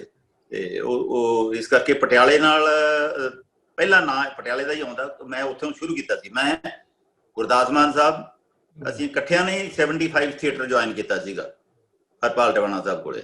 ਤੇ ਉਹ ਵੀ ਮੇਰੇ ਗੁਰ ਭਾਈ ਨੇ, ਪਰ ਉਹ ਸਿੰਗਰ ਸਨ, ਇਸ ਕਰਕੇ ਉਹ ਥੋੜੇ ਮੇਰਾ ਖਿਆਲ 4-5 ਮਹੀਨੇ ਸਾਡਾ ਸਾਥ ਦਿੱਤਾ ਉਹਨਾਂ ਨੇ ਥੀਏਟਰ ਦੇ ਵਿੱਚ। ਫਿਰ ਉਹ ਆਪਣਾ ਸਟਾਰ ਬਣ ਗਏ, ਸਿੰਗਰ ਸਟਾਰ, ਫਿਰ ਛੱਡ ਗਏ ਸਨ। ਤੇ ਬਾਅਦ ਵਿੱਚ ਉਸ ਤੋਂ ਬਾਅਦ ਅਸੀਂ ਲੌਂਗ ਦਾ ਲਿਸ਼ਕਾਰਾ ਫਿਲਮ 'ਚ ਫਿਰ ਮੁੜ ਇਕੱਠੇ ਹੋਏ ਸੀਗੇ। ਉਹ बहुत सर बहुत खूबसूरत जी, बड़ा प्यारा लगा कि ਤੁਹਾਡੇ ਵਾਲਦ ਸਾਹਿਬ ਨੂੰ ਬੜੀ ਖੁਸ਼ੀ ਹੋਈ ਹੈ ਜੀ। ਬਸ ਉਹ ਤੁਹਾਡੇ ਵਰਗੇ ਹਾਂਜੀ ਹਾਂਜੀ ਬੱਚੇ ਹੋਣ ਤੇ ਇਹੋ ਜਿਹਾ ਗਰਵ ਤੇ ਖੁਸ਼ੀ ਤਾਂ ਮਹਿਸੂਸ ਹੁੰਦੀ ਮਾਂ-ਬਾਪ ਨੂੰ। ਤੇ ਤੁਸੀਂ ਨੇ ਬਹੁਤ, ਅਸੀਂ ਸਾਡੇ ਸਾਰੇ ਪੰਜਾਬੀ ਤੁਹਾਡੇ ਤੇ ਮਾਣ ਕਰਨੇ ਆ ਜੀ, ਤੁਹਾਡੀ ਜਿਹੜੀ ਫੈਮਿਲੀ ਨਹੀਂ, ਅਸੀਂ ਸਾਰੇ ਤੁਹਾਡੇ। ਅੱਛਾ ਸਰ, ਇਹ ਹਾਂਜੀ ਹਾਂਜੀ ਨਹੀਂ ਇੱਥੋਂ ਮੈਨੂੰ ਮੈਸੇਜ ਆਉਂਦੇ ਰਹਿੰਦੇ ਆ। ਅੱਛਾ ਬਿਲਕੁਲ। ਇਧਰੋਂ ਤੁਹਾਡੇ ਵੱਲੋਂ ਪੰਜਾਬੀ ਮੁੰਡੇ ਜਿਹੜੇ ਹੈਗੇ ਆ, ਇੱਕ ਮੈਂ ਨਾਂ ਭੁੱਲ ਗਿਆ ਮੁੰਡੇ ਦਾ, ਉਹ ਕਿਧਰੇ ਲਾਹੌਰ ਦੇ ਲਾਗੇ ਦਾ ਸੀਗਾ ਜੀ। ਤੇ ਉਹ ਉਹਨੇ ਆਪਣੇ ਫਾਦਰ ਨੂੰ ਫੋਨ ਫੜਾਤਾ। ਉਹ ਉਹਦੇ ਬਜ਼ੁਰਗ ਨਾਲ ਮੈਂ ਗੱਲ ਕੀਤੀ ਤਾਂ ਉਹ ਮੈਨੂੰ ਉਹ ਭਾਈਜਾਨ ਭਾਈਜਾਨ ਭਾਈਜਾਨ ਕਰਕੇ ਬਹੁਤ, ਮੈਂ ਤੁਹਾਡੀ ਕੋਈ ਫਿਲਮ ਨਹੀਂ ਛੱਡੀ ਜੇ, ਸਾਰੀਆਂ ਫਿਲਮਾਂ ਤੱਕੀਆਂ ਆ। ਤੇ ਉਹ ਮੁੰਡਾ ਫਿਰ ਚਾਚੂ ਚਾਚੂ ਚਾਚੂ ਕਹਿਣ ਲੱਗ ਗਿਆ, ਚਾਚੂ। ਤੇ ਬੜਾ ਉਹ ਮਾਣ ਸਤਿਕਾਰ ਪਿਆਰ ਤਾਂ ਆਰਟਿਸਟ ਨੂੰ ਮਿਲਦਾ ਹੀ ਹੈ। ਆਰਟਿਸਟ ਨੂੰ ਜੀ ਮਿਲਦਾ ਹੈ, ਕਿਉਂ ਆਰਟਿਸਟ ਜਿਹੜਾ ਹੈ ਉਹ ਧਰਤੀ ਨਾਲ ਜੁੜਿਆ ਹੁੰਦਾ ਹੈ। ਆਰਟਿਸਟ ਦੇ ਪੈਰ ਧਰਤੀ ਨਾਲ ਜੁੜੇ ਹੁੰਦੇ ਨੇ, ਉਹ ਏਡਾ ਮਜ਼ਬੂਤ ਤਾਲੁਕ ਹੁੰਦਾ ਉਹਦਾ। ਤੇ ਬਾਕੀ ਧਰਤੀ ਦੇ ਬਾਕੀ ਵਸਨੀਕ ਜਿਹੜੇ ਉਹਦੇ ਤੇ ਫਖਰ ਕਰਕੇ ਉਹਦੇ ਨਾਲ ਆਪਣਾ ਥੋੜਾ ਜਿਹਾ ਵੀ ਜਿਹੜਾ ਉਹ ਇਜ਼ਹਾਰ ਕਰਕੇ, ਮੈਂ ਸਮਝਣਾ ਵਾ ਉਹ ਬਿਲਕੁਲ ਨਹੀਂ ਅਦਾ ਕਰ ਸਕਦੇ। ਉਹਦਾ ਹੱਕ ਹੈ, ਜਿੰਨੇ ਵੀ ਇੱਜ਼ਤ ਕੀਤੀ ਜਾਏ, ਜਿੰਨਾ ਵੀ ਇਹਤਰਾਮ ਕੀਤਾ ਜਾਏ, ਜਿੰਨਾ ਵੀ ਸਤਿਕਾਰ ਦਿੱਤਾ ਜਾਏ, ਘੱਟ ਹੈ ਜੀ ਉਹ ਆਰਟਿਸਟਾਂ ਲਈ। ਤੇ ਸਾਰੇ ਨਾਟਕ ਤੋਂ ਤੁਸੀਂ ਸਕਰੀਨ ਵੱਲ ਆਏ ਤੇ ਕਿਸ ਤਰ੍ਹਾਂ ਦਾ ਤਜਰਬਾ ਰਿਹਾ? ਉਮੂਮੀ ਤੌਰ ਤੇ ਹੁੰਦਾ ਹੈ, ਸੁਣਿਆ ਹੈ ਕਿ ਨਾਟਕ ਤੋਂ ਜਦੋਂ ਅਦਾਕਾਰ ਹੁੰਦੇ ਨੇ ਉਹ ਜ਼ਾਹਰੀ ਗੱਲ ਹੈ ਕੁਝ ਉੱਚੀ ਬੋਲਣਾ ਹੁੰਦਾ ਹੈ, ਮਤਲਬ ਤੇ ਉਹ ਕੈਮਰੇ ਅੱਗੇ ਥੋੜੀ ਜਿਹੀ ਮੂਵਮੈਂਟ ਵੀ ਕੈਚ ਹੋ ਜਾਂਦੀ। ਇਹ ਕੋਈ ਫਰਕ ਤੁਹਾਨੂੰ ਵੀ ਮਸਲਾ ਸਾਹਮਣਾ, ਇਹੋ ਜਿਹੇ ਮਸਲੇ ਦਾ ਸਾਹਮਣਾ ਕਰਨਾ ਪਿਆ? ਦੇਖੋ ਸ਼ੁਰੂਆਤ 'ਚ ਹਲਕੀ ਜਿਹੀ ਦਿੱਕਤ ਆਉਂਦੀ ਸੀ ਸਾਨੂੰ ਵੀ। ਲੋਕ ਕਹਿੰਦੇ ਸੀ ਯਾਰ ਥੀਏਟਰ ਝਲਕਦਾ, ਇਹਦੇ ਵਿੱਚੋਂ ਥੀਏਟਰ ਨਜ਼ਰ ਆ ਰਿਹਾ। ਤੇ ਉਹ ਬੜੀ ਛੇਤੀ ਉਹਨੇ ਸੰਭਾਲ ਲਿਆ ਉਸ ਗੱਲ ਨੂੰ। ਇਹ ਜੋ ਟੈਕਨੀਕ ਦੀ ਸਮਝ ਆ ਗਈ, ਤੁਸੀਂ ਗੱਲ ਕਰਨੀ ਹੈ, ਕੋ ਐਕਟਰ ਇੱਥੇ ਬੈਠਾ ਹੈ ਤੇ ਇੱਥੇ ਬੈਠਾ ਤਾਂ ਉਹਦੇ ਨਾਲ ਉਸੇ ਜਿੰਨੀ ਕੁ ਆਵਾਜ਼ ਦੀ ਜ਼ਰੂਰਤ ਹੈ ਉਨੀ ਕੁ ਆਵਾਜ਼ ਗੱਲ ਕਰਨੀ ਹੈ। ਲਾਊਡ ਬੋਲਣ ਦੀ ਜ਼ਰੂਰਤ ਨਹੀਂ ਹੁੰਦੀ ਬਹੁਤ। ਉੱਥੇ ਥੀਏਟਰ 'ਚ ਤਾਂ ਇਮੋਸ਼ਨਲ ਸੀਨ ਵੀ ਸਾਨੂੰ ਉੱਚੀ ਉੱਚੀ ਬੋਲ ਕੇ ਕਰਨੇ ਪੈਂਦੇ ਸੀ। ਤੇ ਇੱਥੇ ਥੀਏਟਰ ਦਾ ਮਜ਼ਾ ਅਲੱਗ ਹੈ, ਲੇਕਿਨ ਸਿਨੇਮਾ ਦਾ ਵੀ ਮਜ਼ਾ ਹੈ। ਸਿਨੇਮਾ ਦਾ ਮੈਂ ਹੁਣ ਫਿਲਮਾਂ ਕਰਦੇ ਕਰਦੇ ਉਹ ਸਿਨੇਮੇ ਦੀ ਜਿਹੜੀ ਲੈਂਗੁਏਜ ਆ ਉਹ ਸਮਝ ਆਉਣ ਲੱਗ ਗਈ। ਹੁਣ ਮੈਨੂੰ ਸਿਨੇਮਾ ਬਹੁਤ ਪਿਆਰਾ ਲੱਗਦਾ ਹੈ। ਮੁਸ਼ਕਿਲ ਤਾਂ ਲੱਗਦਾ, ਨਵੇਂ ਮੁੰਡੇ ਪੁੱਛਦੇ ਹੁੰਦੇ ਆ ਕਿ ਸੋਈ ਸਾਹਿਬ ਤੁਸੀਂ ਬੈਠੇ ਬੈਠੇ ਕਹਿੰਦੇ ਆਓ ਜੀ ਸ਼ਾਟ ਰੈਡੀ ਹੋ ਗਿਆ ਤੇ ਪਰਫੈਕਟ ਸ਼ਾਟ ਦੇ ਕੇ ਆਉਂਦੇ ਹੋ, ਉਹ ਕਿਸ ਤਰ੍ਹਾਂ ਹੁੰਦਾ? ਉਹ ਮੈਂ ਕਿ ਉਹ ਹੌਲੀ ਹੌਲੀ ਜਦੋਂ ਅਭਿਆਸ ਹੋ ਜਾਂਦਾ, ਸਵਿਚ ਔਨ ਆਫ ਵੀ ਹੁੰਦੀ ਹੈ ਤੁਹਾਡੀ ਅੰਦਰ ਦੀ ਜਜ਼ਬਾਤਾਂ ਦੀ। ਤੇ ਇਹ ਦਿਲ ਦਿਮਾਗ ਦੋਨੇ ਜਦੋਂ ਮਿਲ ਜਾਣ ਫਿਰ ਕੁਛ ਵੀ ਕੋਈ ਵੀ ਪਾਤਰ ਖੇਡ ਸਕਦੇ ਹੋ। ਲੇਕਿਨ ਉਹ ਜਿਹੜਾ ਟੁੱਬੀ ਮਾਰਨ ਦੀ ਕਲਾ ਹੈ ਪਾਤਰ ਦੀਆਂ ਭਾਵਨਾਵਾਂ ਦੇ ਅੰਦਰ, ਉਹ ਥੀਏਟਰ 'ਚ ਸਿੱਖਿਆ ਵੀ ਕਾਫੀ, ਪਰ ਉਹ ਕਾਫੀ ਕੁਝ ਜ਼ਾਤੀ ਵੀ ਹੁੰਦਾ। ਅਗਰ ਤੁਸੀਂ ਲਾਈਫ 'ਚ ਇਮੋਸ਼ਨਲ ਨਹੀਂ ਹੈਗੇ, ਉਹ ਲੈਵਲ ਤੁਹਾਡਾ ਕਿਸੇ ਪੱਖੋਂ ਕਮਜ਼ੋਰ ਹੈ, ਇਮੋਸ਼ਨਲ ਲੈਵਲ ਕਮਜ਼ੋਰ ਹੈ, ਫਿਰ ਤੁਸੀਂ ਉਸ ਤਰ੍ਹਾਂ ਦੇ ਕਰੈਕਟਰ ਨਹੀਂ ਕਰ ਸਕਦੇ। ਅਸੀਂ ਥੀਏਟਰ ਕੀਤੇ, ਹਰ ਤਰ੍ਹਾਂ ਦੇ ਕਰੈਕਟਰ ਖੇਡੇ ਨੇ, ਨੌਕਰ ਤੋਂ ਲੈ ਕੇ ਬਾਦਸ਼ਾਹਾਂ ਤੱਕ ਕਰੈਕਟਰ ਖੇਡਣ ਨੂੰ ਮਿਲਦੇ ਨੇ ਉੱਥੇ ਥੀਏਟਰ ਦੇ ਵਿੱਚ। ਥੀਏਟਰ ਦੇ ਵਿੱਚ ਜਿਹੜੀ ਆਡੀਅੰਸ ਆਉਂਦੀ ਹੈ, ਜਿਹੜੇ ਦਰਸ਼ਕ ਆਉਂਦੇ ਆ, ਉਹ ਵੀ ਸਾਨੂੰ ਹਰ ਰੂਪ 'ਚ ਕਬੂਲ ਕਰਦੇ ਆ। ਉਹ ਵੀ ਜਾਣਦੇ ਹੁੰਦੇ ਆ ਕਿ ਇਹੀ ਬੰਦੇ ਨੇ, ਇਹਨਾਂ ਕੋਲੇ, ਇਹ ਥੀਏਟਰ ਗਰੁੱਪ ਕੋਲੇ, ਇਹਨਾਂ ਨੇ ਕਦੇ ਬਾਦਸ਼ਾਹ ਬਣਨਾ ਹੈ, ਕਦੇ ਨੌਕਰ ਬਣ ਜਾਣਾ ਹੈ, ਇਹਨਾਂ ਨੇ ਕਦੇ ਇੱਕ ਕੰਜੂਸ ਜਿਹਾ ਬਣੀਆਂ ਬਣ ਜਾਣਾ ਹੈ, ਕਦੇ ਬਹੁਤ ਕੁਰਖਤ ਬਣ ਜਾਣਾ ਹੈ, ਕਦੇ ਇਹਨਾਂ ਨੇ ਬਦਮਾਸ਼ੀ ਦੇ ਰੋਲ ਵੀ ਕਰਨੇ, ਕਦੇ ਵਿਚਾਰਾ ਜਿਹਾ ਬਣ ਜਾਣਾ ਇਹਨਾਂ ਨੇ। ਸੋ ਉਹ ਕਬੂਲ ਕਰਕੇ ਆਉਂਦੇ ਆ। ਸਾਨੂੰ ਉੱਥੇ ਉਹ ਨਹੀਂ ਦਿੱਕਤ ਹੁੰਦੀ ਕਿ ਅਸੀਂ ਕਿਵੇਂ ਆਪਣਾ ਲਿਬਾਸ ਹੀ ਦੱਸ ਦਿੰਦਾ ਸੀ ਥੀਏਟਰ। ਮਤਲਬ ਪਹਿਲੀ ਜਿਹੜੀ ਇਹਦੇ 'ਚ ਸਟੱਡੀ, ਇਹ ਪਹਿਲੀ ਗੱਲ ਇਹ ਹੁੰਦੀ ਸੀ ਕਿ ਤੁਹਾਡੀ ਜਿਹੜੀ ਦਿੱਖ ਹੈ ਬਿਨਾਂ ਬੋਲਣ ਤੋਂ ਤੁਸੀਂ ਚੁੱਪਚਾਪ ਖੜੇ ਹੋ, ਦੇਖ ਕੇ ਦੱਸ ਦੇਵੇ ਬੰਦਾ ਕਿ ਕੌਣ ਹੈ। अगर बादशाह है ਉਹਦੀ ਜਿਹੜੀ ਡਰੈਸ ਉਹਦੇ ਪਾਏ ਹੋਏ, ਉਹਨੇ ਜੋ ਕੱਪੜੇ ਪਹਿਨੇ ਹੋਏ ਨੇ ਉਹ ਦੱਸ ਦੇਣਗੇ। ਅਗਰ ਨੌਕਰ ਹੈ ਉਹ ਦੱਸ ਦੇਣਗੇ। ਉਹਦੇ ਜਿਹੜੇ ਪੈਰਾਂ 'ਚ ਜੁੱਤੀਆਂ ਪਾਈਆਂ ਹੋਈਆਂ ਨੇ, ਸਿਰ ਤੇ ਕੀ ਤਾਜ ਪਹਿਨਿਆ ਹੋਇਆ, ਸਿਰ ਤੇ ਪਗੜੀ ਪਹਿਨੀ ਹੋਈ ਹੈ, ਸਾਫਾ ਬੱਧਾ ਹੀ ਤਾਂ ਤੁਸੀਂ ਸਾਫਾ, ਤੁਸੀਂ ਮੈਨੂੰ ਪਤਾ ਸਾਫਾ ਕਹਿੰਦੇ ਹੋ, ਅਸੀਂ ਵੀ ਬਚਪਨ ਸਾਫਾ ਕਹਿੰਦੇ ਰਹੇ ਹਾਂ ਇੱਥੇ। ਮੇਰਾ ਪਿੰਡ ਇੱਥੇ ਮਲੇਰਕੋਟਲਾ ਦੇ ਨੇੜੇ ਹੈ। ਮਲੇਰਕੋਟਲਾ ਮੁਸਲਿਮ ਰਿਆਸਤ ਹੈਗੀ ਸੀ ਤੇ ਉੱਥੇ ਹਾਂਜੀ ਉਹ ਸਾਡਾ ਇਲਾਕਾ ਸਾਫਾ ਹੀ ਕਹਿੰਦਾ ਸੀਗਾ। ਮੇਰੇ ਖਿਆਲ ਜ਼ਿਆਦਾਤਰ ਪੰਜਾਬੀ ਸਾਫਾ ਕਹਿੰਦੇ ਸੀ ਮੇਰੇ ਬਚਪਨ ਦੇ ਵੇਲੇ। ਹਾਂਜੀ ਸਾਫਾ ਹੀ ਕਹਿੰਦੇ ਸੀ। ਤੇ ਉਹ ਪਹਿਰਾਵਾ, ਡਰੈਸ, ਤੁਹਾਡਾ ਖੜਨਾ, ਜਿਹੜਾ ਗਰੀਬ ਬੰਦਾ ਉਹਦੇ ਤਾਂ ਸਲਾਮਾ ਕਰਦੇ ਕਰਦੇ ਉਦਾਂ ਹੀ ਕੁੱਬ ਪਏ ਹੁੰਦੇ ਨੇ, ਸਾਰੀ ਜ਼ਿੰਦਗੀ ਝੁਕਿਆ ਹੀ ਰਹਿੰਦਾ। ਉਹਨੇ ਸਿੱਧਾ ਹੋ ਕੇ ਆਕੜ ਨਾਲ ਕੀ ਖੜੇ ਹੋਣਾ। ਉਹ ਉਸ ਤਰ੍ਹਾਂ ਦੀ ਬੋਡੀ ਲੈਂਗੁਏਜ, ਇਹ ਸਾਰਾ ਕੁਝ ਥੀਏਟਰ ਕਰਦੇ ਕਰਦੇ ਆ ਗਿਆ। ਸੋ ਜਦੋਂ ਅਸੀਂ ਜੰਪ ਕੀਤਾ ਸਿਨੇਮੇ 'ਚ, ਪਹਿਲੀ ਫਿਲਮ ਮੈਂ ਲੌਂਗ ਦਾ ਲਿਸ਼ਕਾਰਾ ਕੀਤੀ, ਉਹਦੇ 'ਚ ਮੇਰੇ ਸਾਹਮਣੇ ਦਿੱਗਜ ਕਲਾਕਾਰ, ਉਹ ਵੀ ਮੇਰੇ ਗੁਰਭਾਈ ਸੀਗੇ, ਓਮਪੁਰੀ ਸਾਹਿਬ, ਉਹ ਵੀ ਹਰਪਾਲ ਟਿਵਾਣਾ ਸਾਹਿਬ ਦੇ ਸ਼ਾਗਿਰਦ ਰਹੇ ਸੀ ਮੇਰੇ ਤੋਂ ਪਹਿਲਾਂ। ਉਹਨਾਂ ਦੇ ਨਾਲ ਸਾਹਮਣੇ ਐਕਟ ਕਰਨਾ, ਇਹ ਕਈ ਬੰਦੇ ਜ਼ਿਕਰ ਕਰਦੇ ਨੇ, ਇੱਥੇ ਵੀ ਮੇਰੀਆਂ ਇੰਟਰਵਿਊਜ਼ ਹੁੰਦੀਆਂ ਨੇ ਕਿ ਸਰਦਾਰ ਸੋਹੀ ਤੇ ਓਮਪੁਰੀ ਹੋਰਾਂ ਦੇ ਸਾਹਮਣੇ ਬੈਠ ਕੇ ਜਦੋਂ ਐਕਟ ਕੀਤਾ, ਕੋਈ ਝਿਜਕ, ਕੋਈ ਅੰਦਰ ਡਰ, ਕੋਈ ਸਹਿਮ ਕਿ ਇੰਨੇ ਵੱਡੇ ਕਲਾਕਾਰ ਦੇ ਸਾਹਮਣੇ ਐਕਟ ਕਰਨਾ। ਮੈਂ ਕਿਹਾ ਨਹੀਂ, ਜ਼ਰਾ ਵੀ ਨਹੀਂ। ਉਹ ਥੀਏਟਰ ਨੇ ਕਰਦੇ ਉਹ ਕੌਨਫੀਡੈਂਸ ਦੇ ਦਿੱਤਾ ਸੀ ਕਿ ਨਹੀਂ, ਕੁਝ ਨਹੀਂ। ਉਸ ਵੇਲੇ ਮੇਰੇ ਸਾਹਮਣੇ ਓਮਪੁਰੀ ਸਾਹਿਬ ਨਹੀਂ, ਉਸ ਵੇਲੇ ਮੇਰੇ ਸਾਹਿਬ ਉਹ ਦਿੱਤੂ ਹੀ ਸੀਗੇ, ਜਿਹੜਾ ਨੌਕਰ ਸੀ ਘਰ ਦਾ, ਓਮਪੁਰੀ ਨਹੀਂ ਸੀ। ਤੇ ਫਿਰ ਇੱਕ ਐਕਟਰ ਤੇ ਵੀ ਡਿਪੈਂਡ ਕਰਦਾ ਹੁੰਦਾ। ਓਮਪੁਰੀ ਥੀਏਟਰ ਤੋਂ ਸੀਗੇ, ਉਹ ਬੜੇ ਸਮਝਦਾਰ ਬੰਦੇ, ਜਿਹੜੇ ਅੱਛੇ ਐਕਟਰ, ਅੱਛੇ ਅਦਾਕਾਰ ਨੇ। ਉਹ ਕਦੇ ਵੀ ਕੋ ਐਕਟਰ ਨੂੰ ਇਹ ਨਹੀਂ ਕਿ ਡੋਮੀਨੇਟ ਕਰਨਗੇ ਉਹਨੂੰ, ਜਾਂ ਆਪ ਇੱਕ ਸਾਡੀ ਇੰਡਸਟਰੀ ਦਾ ਬੜਾ ਲਫ਼ਜ਼ ਹੈ ਉਹ ਘਟੀਆ ਜਾਂ ਛਾ ਗਿਆ। ਉਹ ਛਾ ਜਾਣ ਦੇ ਵਾਸਤੇ ਦੂਜੇ ਬੰਦੇ ਨੂੰ ਡਾਇਰੈਕਟਰ ਤੋਂ ਪਹਿਲਾਂ ਐਕਟਰ ਦੱਸਣ ਲੱਗ ਜਾਂਦੇ ਆ, ਉਹ ਇਸ ਤਰ੍ਹਾਂ ਐਕਟ ਕਰੀਦੀ ਹੈ, ਇਸ ਤਰ੍ਹਾਂ ਕਰੀਦੀ ਹੈ। ਉਹ ਬੰਦਾ ਜਿਹੜਾ ਵਿਚਾਰਾ ਨਵਾਂ ਗਿਆ ਤਾਂ ਹੋਰ ਘਬਰਾ ਜਾਂਦਾ ਕਿ ਯਾਰ ਮੈਨੂੰ ਤੇ ਇਹਦੇ ਕੋਲ ਮਤਲਬ ਸਿੱਖਣਾ ਪੈ ਰਿਹਾ, ਮੈਨੂੰ ਦੱਸ ਰਿਹਾ, ਉਹਨੂੰ ਕਨਫਿਊਜ਼ ਕਰ ਦਿੰਦੇ ਨੇ। ਲਾਈਕ ਓਮਪੁਰੀ ਸਾਹਿਬ ਏਦਾਂ ਕੁਛ ਨਹੀਂ ਹੋਇਆ। ਉਹ ਪਹਿਲਾ ਐਕਸਪੀਰੀਅੰਸ ਮੇਰਾ ਲੌਂਗ ਦਾ ਲਿਸ਼ਕਾਰਾ ਇਸ ਕਰਕੇ ਵਧੀਆ ਰਿਹਾ। ਸਾਰੇ ਫਿਲਮ ਦੇ ਜਿਹੜੇ ਟੈਕਨੀਸ਼ੀਅਨ ਵੀ ਸੀ ਉਹਦੇ ਬੜੇ ਦਿੱਗਜ ਬੰਦੇ, ਜਗਜੀਤ ਸਿੰਘ ਹੋਰਾਂ ਦਾ ਮਿਊਜ਼ਿਕ ਸੀ ਉਸ ਫਿਲਮ ਦੇ ਵਿੱਚ, ਉਹਨਾਂ ਨਾਲ ਵੀ ਦੋਸਤੀ ਰਹੀ। ਕੈਮਰਾਮੈਨ ਮਨਮੋਹਨ ਸਿੰਘ ਬਾਅਦ 'ਚ ਡਾਇਰੈਕਟਰ ਬਣ ਗਏ ਸੀ, ਉਹਨਾਂ ਨਾਲ ਵੀ ਦੋਸਤੀ ਹੋ ਗਈ। ਸੋ ਉਹ ਜਿਹੜੇ ਸਾਰੇ ਆਰਟਿਸਟ ਸੀ, ਓਮਪੁਰੀ, ਰਾਜ ਬੱਬਰ ਸਾਹਿਬ, ਨਿਰਮਲ ਰਿਸ਼ੀ, ਮੇਹਰ ਮਿੱਤਲ, ਕਾਮੇਡੀਅਨ ਏਡੇ ਵੱਡੇ, तो सारी फिल्म दी कास्ट बहुत अच्छी सी। वो कास्ट अच्छी होने दे नाल तुहाडा जिहड़ा कॉन्फिडेंस लैवल हुंदा कि असीं इन्हां नाल काम कर रहे हां, वो पहला ही बहुत सोहना हो निबड़िया। तो उस करके अगे जाके कोई दिक्कत नहीं आई। क्या बात है जी, बड़ी गल है जी, बहुत सोहनी गल सुनाई। मैनूं सानूं साडे तक गल्लां पहुंचदियां रहिंदियां ने। एक गल साडे तक भी पहुंची है कि तुसीं नवें काम करन वालियां नाल बड़ा सोहना सुभाव खांदे जी, बहुत सोहना उन्हां नाल तुसीं बोलदे जी। वैसे भी उमूमी तौर ते भी तुहाडा सुभाव बहुत खूबसूरत है, सानूं पता चलदा रहिंदा, क्योंकि आर्टिस्ट अपने बारे इन्ना खुद नहीं जानदा जिन्ना उहदे नाल प्यार करन वाले उहदे बारे जाणदे हुंदे ने। ये मैं हां जी बिल्कुल सही गल आखी है। मैनू क्योंकि मैं नैगेटिव रोल बहुत कीते ने बुखारी साहब, इत्थे एक फैन मैनू कहंदा सोही भाजी तुसीं यार बहुत वधिया इंसान हो, बहुत वधिया बंदे हो। मैं कहा यार मैं तो तेनू कदे मिले नहीं, तेनू कित्थों पता लग गया?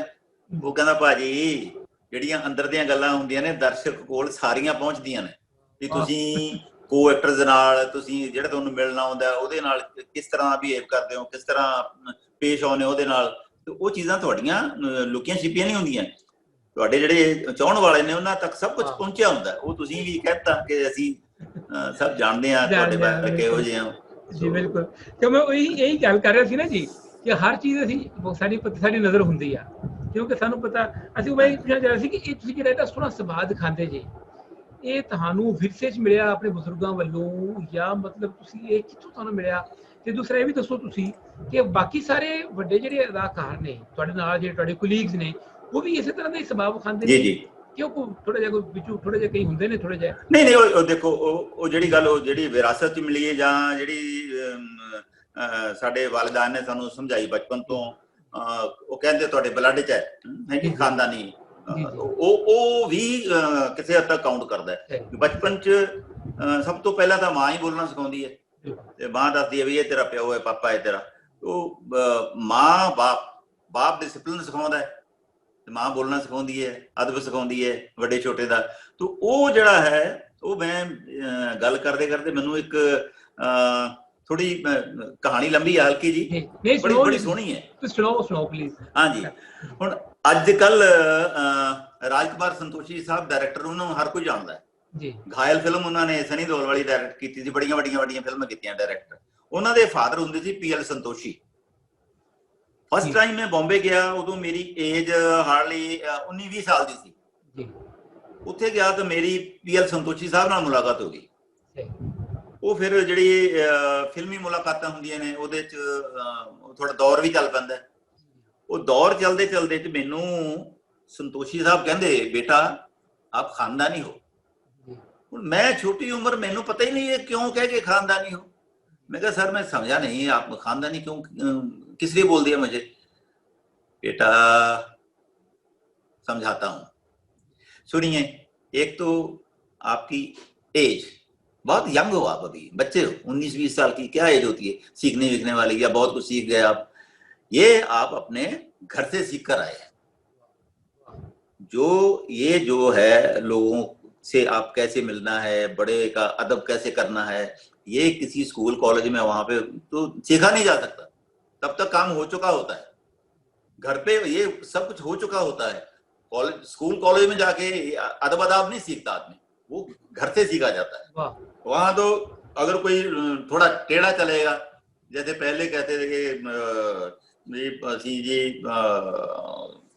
बहुत हुक्के भरे ने उस्तादां दे। ਉਹ ਹੁੱਕਿਆਂ ਵਾਲੇ ਜਿਹੜੇ ਉਸਤਾਦ ਹੁੰਦੇ ਸੀਗੇ ਜਦੋਂ ਪੜਾਉਂਦੇ ਹੁੰਦੇ ਸੀ ਉਰਦੂ, ਉਹ ਮਾਰਦੇ ਮੁਰਦੇ ਬਹੁਤ ਹੁੰਦੇ ਸੀ, ਕੁੱਟਦੇ ਹੁੰਦੇ ਸੀ, ਕੁੱਟ ਕੇ ਪੜਾਉਂਦੇ ਸੀ। ਤੇ ਉਹ ਤਾਂ ਜ਼ਮਾਨਾ ਹੁਣ ਜਾਂਦਾ ਰਿਹਾ। ਇਹਦਾ ਮਤਲਬ ਜੇ ਹੁਣ ਕੁੱਟਣੋਂ ਹਟ ਗਏ ਤਾਂ ਫਿਰ ਬੱਚੇ ਤਾਂ ਕੁਝ ਸਿੱਖਣਗੇ। ਲੇਕਿਨ ਜਿਹੜੇ ਪੇਰੈਂਟਸ ਨੇ ਉਹ ਦੱਸਦੇ ਆ ਕਿ ਬਈ ਤੁਸੀਂ ਹੁਣ ਚੱਲੇ ਹੋ ਉਸਤਾਦਾਂ ਕੋਲੇ, ਅਸੀਂ ਤੁਹਾਡੇ ਜਨਮਦਾਤਾ ਜੰਮਣ ਵਾਲੇ, ਲੇਕਿਨ ਕਰਮ ਉਹਨਾਂ ਨੇ ਦੇਣੇ ਆ, ਉਹ ਤੁਹਾਡੇ ਕਰਮਦਾਤਾ ਨੇ। ਤੇ ਇਸ ਕਰਕੇ ਉਹਨਾਂ ਦੀ ਇੱਜ਼ਤ ਕਰਨੀ ਹੈ ਤਾਂ ਹੀ ਕੁਝ ਸਿੱਖੋਗੇ, ਅਦਰਵਾਈਜ਼ ਨਹੀਂ। ਸੋ ਉਹ ਉੱਥੋਂ ਸਿੱਖੇ ਸੀ। ਮੈਂ ਉਹ ਇਸ ਕਰਕੇ ਗੱਲ ਕੀਤੀ ਸੀ ਕਿ ਜਿਹੜੀ ਹੁੰਦੀ ਹੈ ਅਦਬ ਅਦਾਬ, ਜਿਹੜੀ ਨਮਰਤਾ ਹੈ ਬੰਦੇ ਦੇ ਅੰਦਰ, ਉਹ ਹਰ ਥਾਂ ਤੇ ਝੁਕ ਕੇ ਮਿਲਦਾ ਹੈ ਲੋਕਾਂ ਨੂੰ। ਉਹ ਕਿਧਰੋਂ ਨਹੀਂ, ਉਹ ਘਰੋਂ ਸਿੱਖਿਆ ਜਾਂਦਾ ਹੈ। ਉਹਦਾ ਜਿਹੜਾ ਸਿਲਾ ਉਹ ਸਾਰਾ ਮੇਰੇ ਪੇਰੈਂਟਸ ਨੂੰ ਜਾਂਦਾ। क्या बात है जी, बहुत सोहना। ये बिल्कुल जी बड़ी मशहूर गल है जी मैं सांझी की है कि बहुत सोहना सुभाव, बहुत ज़्यादा मतलब कि बहुत बड़ी गल है जी ये। अच्छा सरदार सूरी जी, सरकार पूछना चाहांगा, तुसीं डायलॉग भी लिखे ने काफ़ी सारे, ते तुहाडा लिखण दा तजर्बा किंज दा रहा? तुहाडा लिखण दा ਜਿਹੜਾ ਤੁਹਾਡਾ ਤਜਰਬਾ ਹੈ ਇਹ ਕਿਸ ਤਰ੍ਹਾਂ ਦਾ ਰਿਹਾ? ਉਹ ਜੀ ਲਿਖਣ ਦਾ, ਜਦੋਂ ਮੈਂ ਹਰਪਾਲ ਟਿਵਾਣਾ ਸਾਹਿਬ ਨਾਲ ਥੀਏਟਰ ਕਰਦਾ ਸੀ ਜੀ, ਤਾਂ ਉਹ ਕਈ ਵਾਰੀ ਉਹ ਇੰਗਲਿਸ਼ ਦੇ ਜਿਹੜੇ ਨਾਟਕ ਉੱਥੇ NSD 'ਚ ਕੀਤੇ ਹੁੰਦੇ ਸੀ ਉਹਨਾਂ ਨੇ, ਉਹ ਫਿਰ ਪੰਜਾਬੀ 'ਚ ਲਿਖਦੇ ਸੀਗੇ। ਪੰਜਾਬੀ 'ਚ ਲਿਖਦੇ ਤੇ ਮੈਂ ਨਾਲ ਹੀ ਬੈਠਾ ਹੁੰਦਾ ਸੀ ਉਹਨਾਂ ਦੇ। ਮੈਨੂੰ ਬਿਠਾ ਲੈਂਦੇ ਸੀ, ਸੋਈ ਤੂੰ ਪਿੰਡ ਵਾਲਾ ਹੈ, ਤੇਰੀ ਜ਼ੁਬਾਨ ਸਾਡੇ ਨਾਲੋਂ ਵੀ ਵਧੀਆ ਪੰਜਾਬੀ, ਤੇ ਆਪਾਂ ਬੈਠ ਕੇ ਲਿਖਦੇ ਹਾਂ। ਉਹ ਥੋੜਾ ਨਾਟਕ ਲਿਖਣ ਵੇਲੇ ਵੀ ਏਦਾਂ, ਕਿਉਂ ਉਹਨਾਂ ਦਾ ਐਕਸਪੀਰੀਅੰਸ ਬਹੁਤ ਵੱਡਾ ਸੀ, ਪਰ ਮੈਨੂੰ ਨਾਲ ਬਿਠਾਉਣਾ, ਮੈਨੂੰ ਲੱਗਿਆ ਵੀ ਉਸਤਾਦ ਜੀ ਨੂੰ ਕੁਛ ਲੱਗ ਰਿਹਾ ਕਿ ਮੁੰਡਾ ਕਿਸੇ ਕਾਬਿਲ ਹੈਗਾ, ਤੇ ਨਾਲ ਬੈਠਦਾ ਸੀ ਉਹਨਾਂ ਦੇ। ਫਿਰ ਜਦੋਂ ਫਿਲਮ ਲਿਖੀ, ਫਿਰ ਬੰਬੇ ਵਾਲੇ ਜਿਹੜੇ ਟੈਕਨੀਕਲ ਲਿਖਣ ਵਾਲੇ ਬੰਦੇ, ਕਿ ਇਸ ਤਰ੍ਹਾਂ ਸਕਰੀਨ ਪਲੇ ਲਿਖਿਆ ਜਾਂਦਾ, ਇਸ ਤਰ੍ਹਾਂ ਡਾਇਲੌਗ ਲਿਖੇ ਜਾਂਦੇ ਆ, ਉਹਨਾਂ ਨਾਲ ਵੀ ਬੈਠਿਆ ਮੈਂ। ਲੌਂਗ ਦਾ ਲਿਸ਼ਕਾਰਾ ਫਿਲਮ ਦੇ ਮੈਂ ਕਹਿ ਸਕਦਾ ਕਿ ਮੈਂ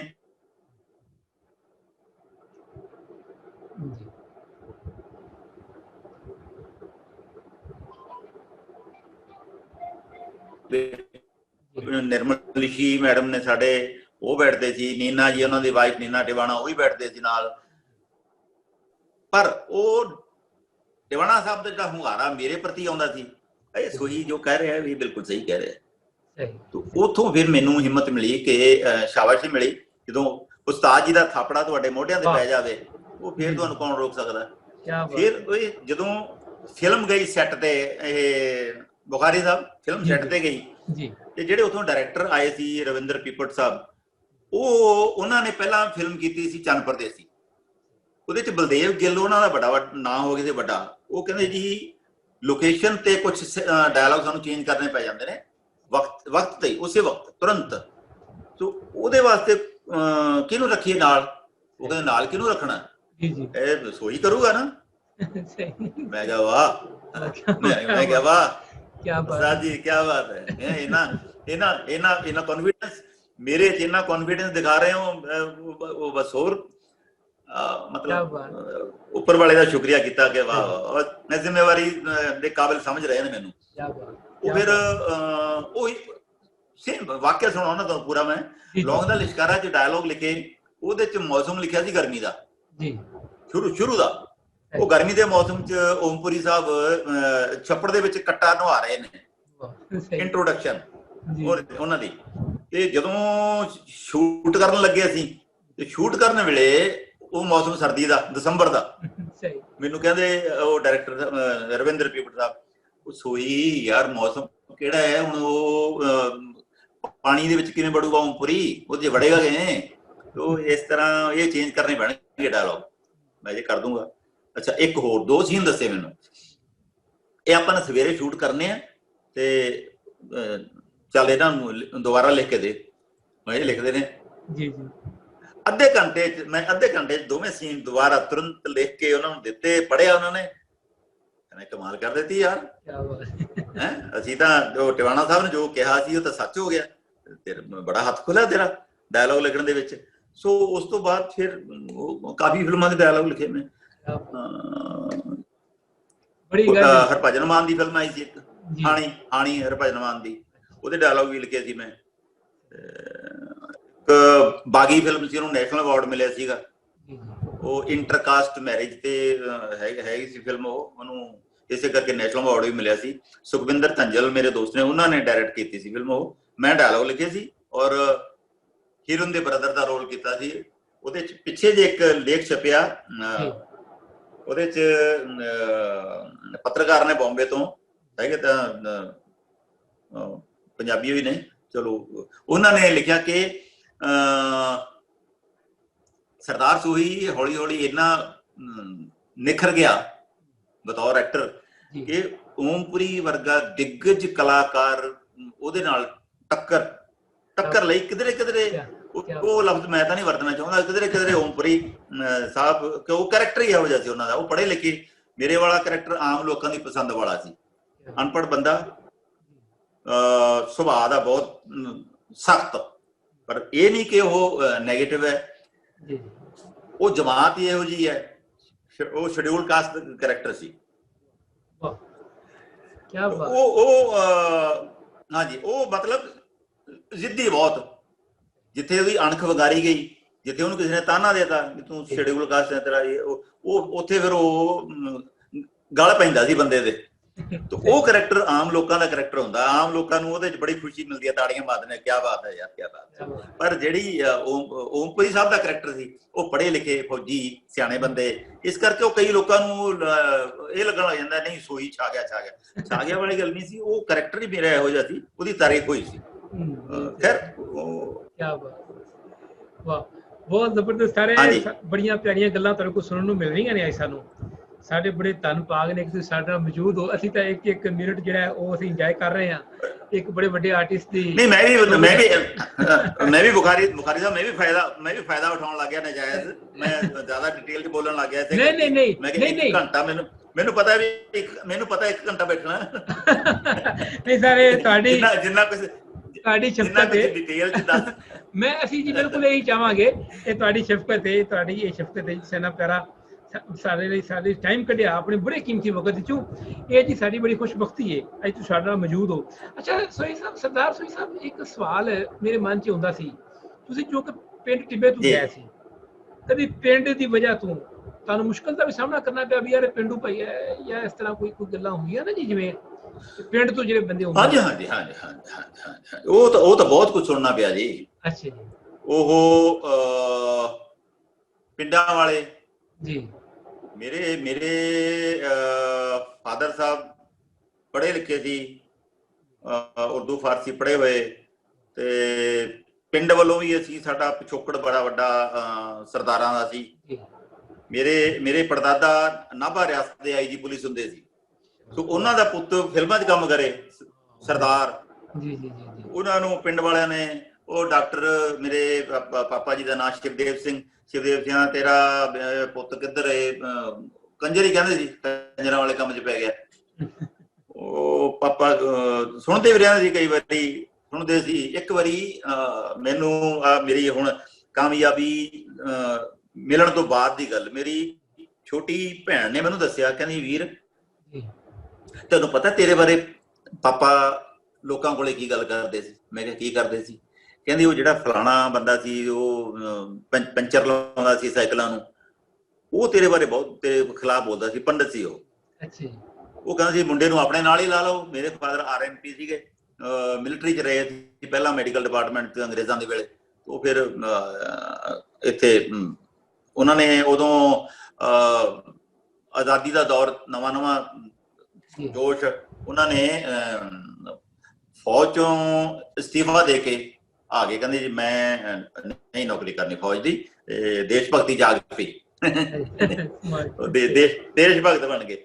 ਫਿਰ ਆ ਕੇ ਉਹ ਪਿੰਡ RMP ਉਹ ਪ੍ਰੈਕਟਿਸ ਕਰਦੇ ਰਹੇ। ਤੇ ਉਹ ਮੈਨੂੰ ਮੇਰੀ ਸਿਸਟਰ ਕਹਿੰਦੀ ਉਹ ਬੰਦੇ ਨੇ ਕਿਹਾ ਕਿ ਡਾਕਟਰ ਤੂੰ ਆਪਦੇ ਬੇਟੇ ਨੂੰ ਆਪਦੇ ਨਾਲ ਹੀ ਲਾ ਲੈ ਨਾ, ਉਹ ਵੀ ਇੱਕ ਦੁਕਾਨ ਖੋਲ ਕੇ ਬਹਿ ਜਾਊਗਾ ਕੈਮਿਸਟ ਦੀ। ਮੇਰੇ ਫਾਦਰ ਦਾ ਲਿਖਿਆ ਹੋਇਆ ਲੈਟਰ ਅਗਰ ਚਲਾ ਜਾਂਦਾ ਸੀ ਤਾਂ ਕੈਮਿਸਟ ਦਾ ਸਰਟੀਫਿਕੇਟ ਤੁਰੰਤ ਮਿਲ ਜਾਂਦਾ ਸੀ, ਫਟਾਫਟ ਉਸੇ ਵੇਲੇ। ਬੜੇ ਬੰਦਿਆਂ ਨੇ ਸਿਫਾਰਿਸ਼ਾਂ ਕਰਕੇ ਪੈਰੀਂ ਹੱਥ ਲਾਉਣੇ। ਮੈਂ ਨਾਨਕੇ ਘਰ ਜੰਮਿਆ, ਤੋਂ ਪਿੰਡਾਂ ਵਾਲੇ ਜਿਹੜੇ ਨੇੜੇ ਦੇ, ਉਹ ਮੇਰੀ ਮਾਤਾ ਜੀ ਨੂੰ ਭੂਆ ਜੀ, ਉਹਨਾਂ ਨੂੰ ਫੁੱਫੜ ਜੀ ਕਰ ਦਿਓ, ਇੱਥੇ ਮਾਰ ਦਿਓ ਘੁੱਗੀ, ਸਾਈਨ ਕਰ ਦਿਓ, ਸਾਡੀ ਜ਼ਿੰਦਗੀ ਬਣ ਜੂ ਇਸ ਤਰ੍ਹਾਂ। ਕਹਿੰਦੇ ਤੇਰਾ ਮੁੰਡਾ ਉਹਨੂੰ ਨਹੀਂ ਹੈਗਾ ਕਿ ਮੈਂ ਵੀ ਕਮਾਈ ਕਰਾਂ ਨਾਲ ਇਹ। ਉਹ ਕਹਿੰਦੇ ਮੇਰੇ ਫਾਦਰ ਕਹਿੰਦੇ ਪੰਡਿਤ ਜੀ ਮੇਰਾ ਮੁੰਡਾ ਜੋ ਕਰ ਰਿਹਾ ਹੈ ਤੁਹਾਡੇ ਤਾਂ ਸਮਝ ਨਹੀਂ ਆਉਣਾ। ਮੈਂ ਇੰਨਾ ਖੁਸ਼ ਨਸੀਬ ਹਾਂ। ਮੈਂ ਇਹ ਕਹਿਣਾ ਕਿ ਅਗਰ ਮੇਰੇ ਚੰਮ ਦੀਆਂ ਜੁੱਤੀਆਂ ਵੀ ਮੇਰੇ ਬੇਟੇ ਤੇ ਪੈ ਜਾਣ ਨਾ ਤਾਂ ਮੈਂ ਕਿਸਮਤ ਵਾਲਾ ਹੋਊਂਗਾ। ਇਹ ਗੱਲ ਕਹੀ ਤੇ ਉਸ ਦਿਨ ਮਤਲਬ